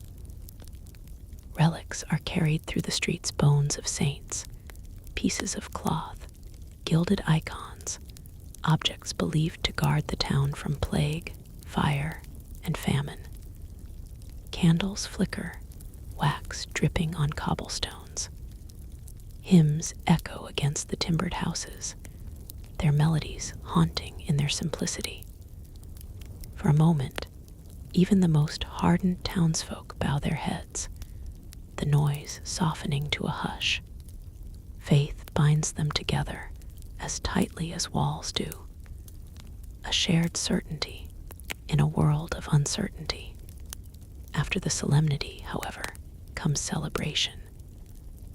Jugglers perform in the square, acrobats twist their bodies, a bear is led on a chain to growls and applause. Ale flows freely from barrels, and soon the marketplace transforms into a carnival of noise and drink. Men challenge one another to contests of strength, women exchange gossip, and coins change hands rapidly. Somewhere, a fight breaks out, quickly broken up by watchmen. Yet even the violence feels part of the day's rhythm, as inevitable as the toll of the bell. As the festival continues, you drift toward the outskirts, where life looks different. Here, the air is fresher, for beyond the town's walls stretch fields and pastures. Farmers walk in, their carts creaking under loads of hay or sacks of grain. Their clothes are simpler, their manners rougher, but they bring the food that sustains the town. In return, they purchase salt, tools, or cloth they cannot make themselves. Their presence reminds you that the town, for all its busyness, cannot survive alone. It is tied to the countryside like a child to a mother. Yet the countryside is not only a source of sustenance, but also of danger. Bandits roam the roads, wolves haunt the forests, storms flatten crops. The town's walls stand as both shield and symbol, promising safety within. Still, many peasants eye the gates with longing, dreaming of life inside, even if it means trading the freedom of the fields for the filth of the streets. For within the walls lie opportunities, markets, protection, guilds, churches, the possibility of rising above the soil. Back inside, you pass by a tavern already full, though the sun has barely reached its height. Inside, the air is thick with smoke and laughter. Men sit on benches, their mugs slamming onto tables as they call for more drink. Dice clatter across wood, fortunes made and lost in seconds. In a corner, a bard sings tales of heroes long gone, his words half lost in the noise, but still earning him a scattering of coins. Taverns are not just places to drink, they are places where news spreads. Deals are struck, friendships forged, and betrayals whispered. A traveler arriving here can learn more in an hour than in a week of wandering the streets. Food is served too, though its quality depends on the establishment. The poor man's meal is pottage, a thick stew of whatever grains and vegetables are at hand. Perhaps a slice of coarse bread accompanies it, tough but filling. The wealthy might dine on roasted fowl, spiced wine, or pies filled with meat and fruit. Yet no matter the fare, the smell of beer dominates, for it is the drink of choice, safer than water, filling the belly and softening the edges of hardship. You step back into the daylight, blinking. The town seems louder now, perhaps because the festival has reached its peak. A troupe of musicians parades down the street, bagpipes wailing, drums pounding. Children follow them, clapping, dancing, imitating the steps. Women lean out of upper windows, throwing flower petals or shouting encouragement. The streets themselves seem alive, their crooked lines drawing you ever deeper into their heart. It is then that you come across the hospital, or rather what passes for one. The building is attached to a religious house, tended by nuns and brothers who believe charity is a path to salvation. Inside, the air is close, heavy with the sense of herbs, sweat, and sickness. Beds line the walls, though many patients lie on straw pallets on the floor. Coughs echo, groans fill the space. Prayers are whispered endlessly. The healers do their best, applying poultices, chanting blessings, bleeding patients when they believe the humors demand it. Some recover, many do not. Yet the poor come here, for it is the only hope they have, and the religious order gives freely, sustained by alms from the townsfolk. Across the way, another institution stands, the prison. Its walls are thick, its windows narrow. Inside, the air is fouler still, for the prisoners are rarely given comfort. They lie in chains, their food little more than scraps. Some are debtors, others thieves, a few awaiting trial or execution. Justice in the town is swift, sometimes brutal. Stocks and pillories serve as warning, whippings leave scars, and executions draw crowds that cheer or weep depending on their sympathies. Law is as visible a part of town life as trade or worship. As evening approaches, the festival wanes. The streets grow quieter as families return home, their feet dragging, their voices hoarse from shouting. The market square is littered with debris, broken cups, wilted garlands, trampled food. Dogs and pigs pick over the remnants, their snouts busy. Watchmen appear again, carrying staves, their eyes sharp for trouble. Slowly, the town folds itself into night, just as it did yesterday. Inside homes, shutters are closed, candles lit. The day's labors end with prayers, soft voices asking for protection against fire, plague, and sin. Some families huddle around stories, children listening wide-eyed to tales of saints, dragons, or ghosts. Others simply eat and sleep, exhaustion greater than imagination. The world outside their door may reek and clamor, but within their walls, however humble, they find a pocket of peace. The silence of night deepens once more, broken only by distant howls of dogs, the occasional crash of a drunk stumbling home, or the steady cry of the watch. Stars blanket the sky, unspoiled by smoke, until dawn returns to summon the town to its ceaseless rhythm. The cycle never ends, yet within its pattern, life continues. Stubborn, messy, and entirely human, morning comes again, as it always does, and with it, the return of voices echoing through narrow streets, carts creaking under their burdens, and the sound of iron-shod hooves striking stone. This morning feels heavier than the last, though clouds roll above the town like a blanket pulled too tight, threatening rain that has yet to fall. The air is damp, charged with the scent of earth and ash.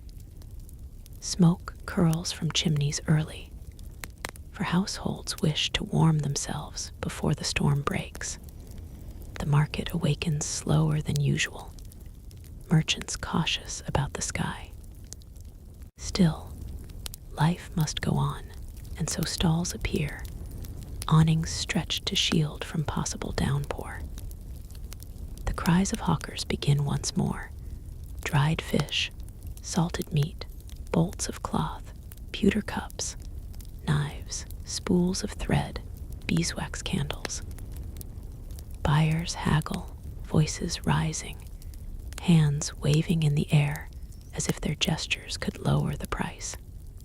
The rhythm of exchange is a language everyone knows, an argument, a compromise, a final handshake or muttered curse. The town watch passes in pairs, their cloaks pulled tight against the damp. They nod to familiar faces, glare at strangers, and pause when disputes grow too loud.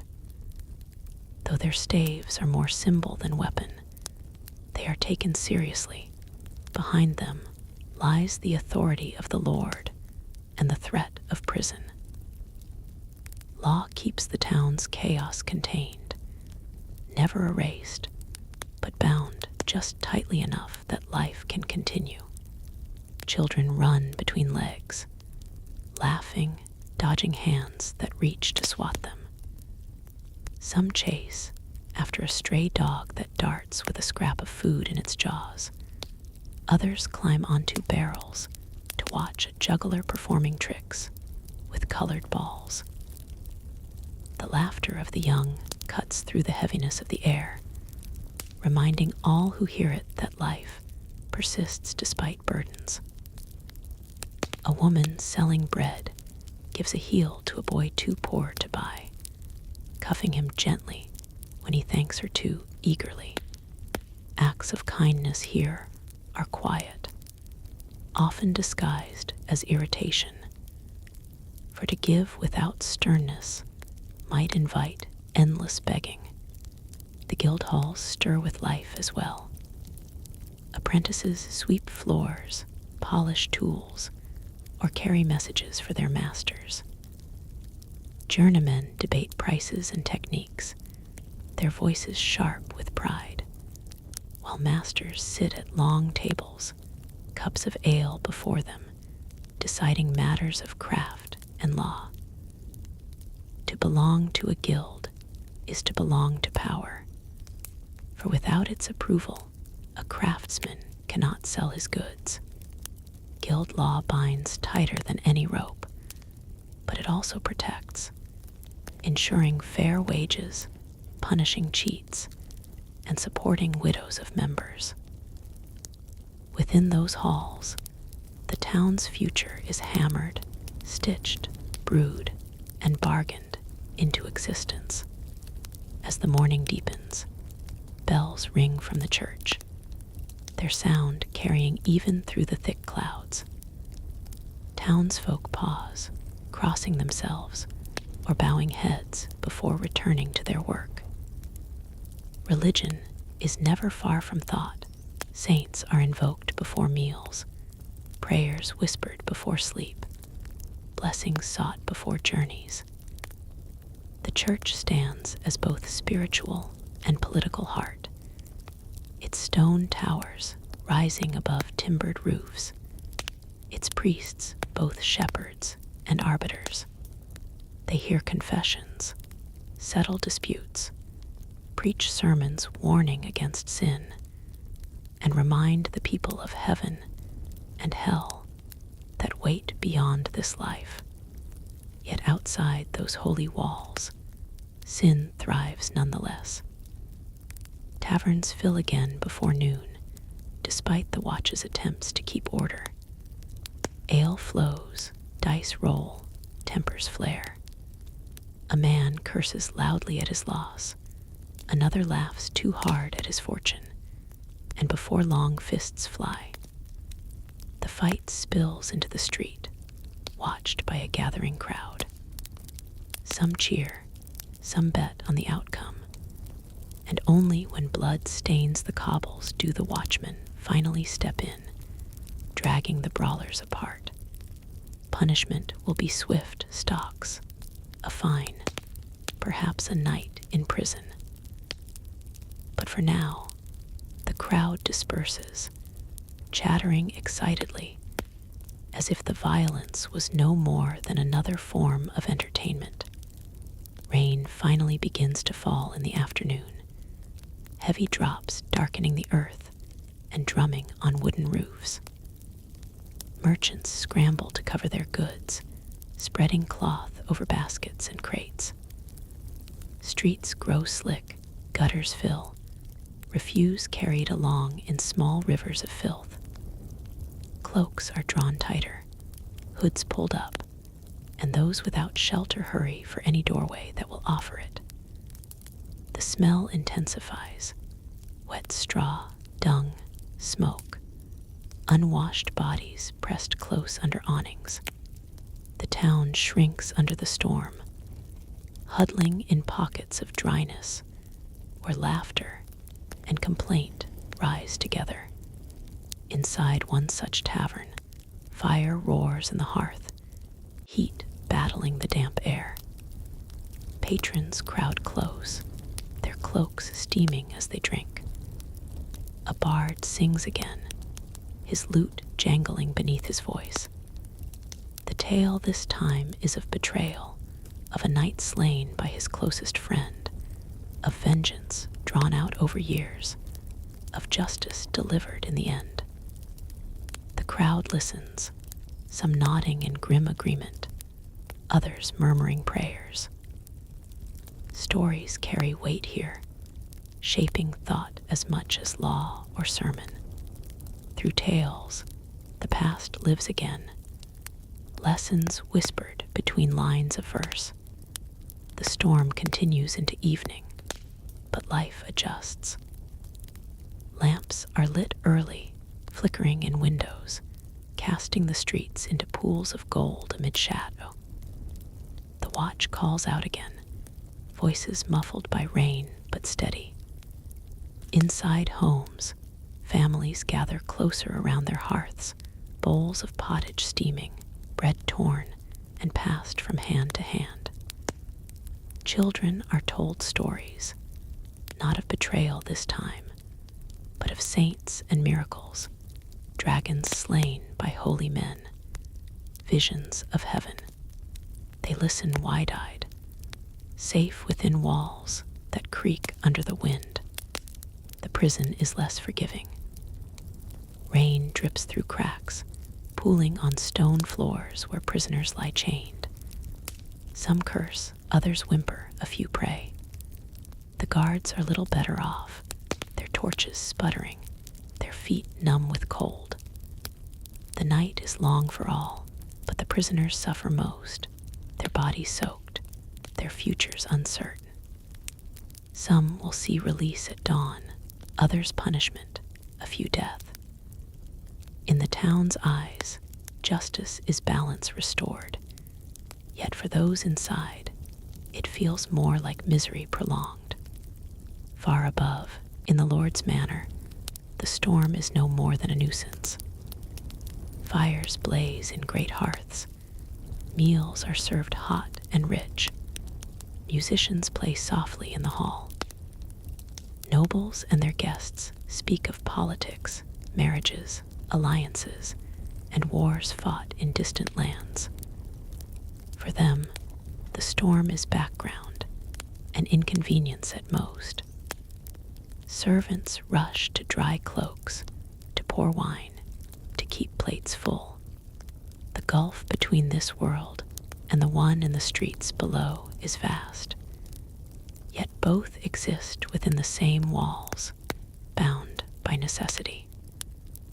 The Lord protects the town feeds the Lord, and so the cycle continues. By midnight, the storm begins to ease. Clouds part, revealing a scatter of stars. The streets glisten, reflecting pale light, while gutters still run thick. The air smells fresh now, washed clean for a moment of its usual stench. Silence falls more completely than before, broken only by dripping water and the faint cry of an owl. Sleep grips the town, from noble to beggar, and for a few hours peace reigns.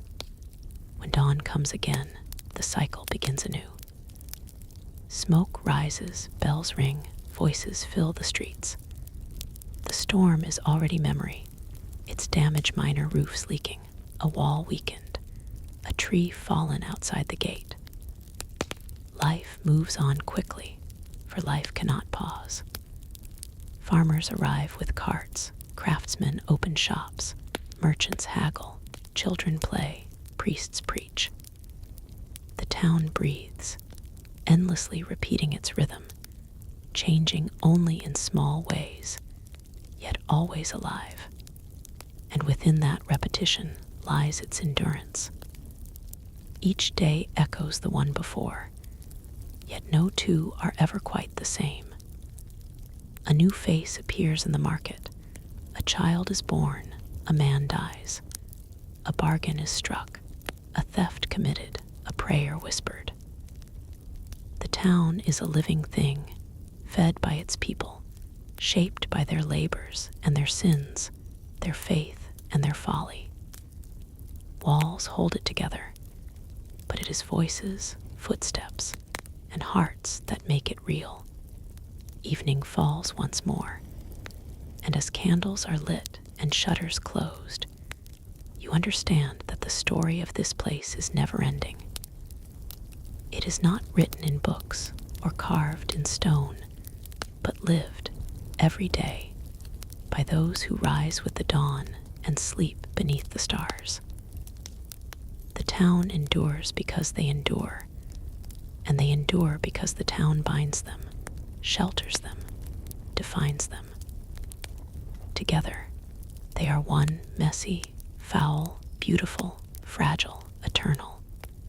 The festival arrives without fanfare, as if the town had been holding its breath and suddenly exhaled all at once. By dawn, colors begin to blossom everywhere. Banners strung between crooked beams, ribbons tied to doorposts, garlands hung from windows. Flowers, rare this late in the season, are plucked from gardens and meadows to adorn stalls and crowns. Children run through the streets with painted faces, their laughter carrying farther than any bell. Even the air feels different, lighter, charged with expectation rather than toil. Merchants transform their usual stalls into displays of splendor. Spices are poured into open bowls, their scents mingling. Saffron, cinnamon, pepper sharp enough to sting the nose. Silks are draped like waterfalls, catching the sun whenever the clouds part. Bakers stack sweet pastries into precarious towers, the honey dripping golden onto wooden boards.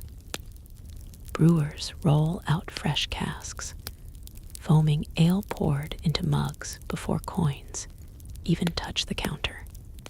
Every guild, every craft, every household wants to show its best. For this is the day when strangers come to see and judge, when reputations are made and broken as easily as a brittle crust of bread. The church claims its share of the festival as well. Priests in white robes lead processions through the streets, holding high relics wrapped in gold and glass. They sing hymns, the crowd answering with murmured responses. Altars are built at crossroads, decorated with candles, flowers, and icons.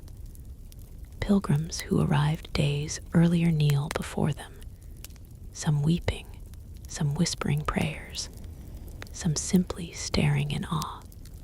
Faith is both duty and performance here, meant for God, but also meant for the eyes of men who will speak of who knelt, who gave, who turned away.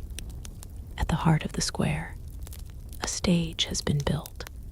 Wooden planks raised high, painted backdrops depicting castles, forests, seas.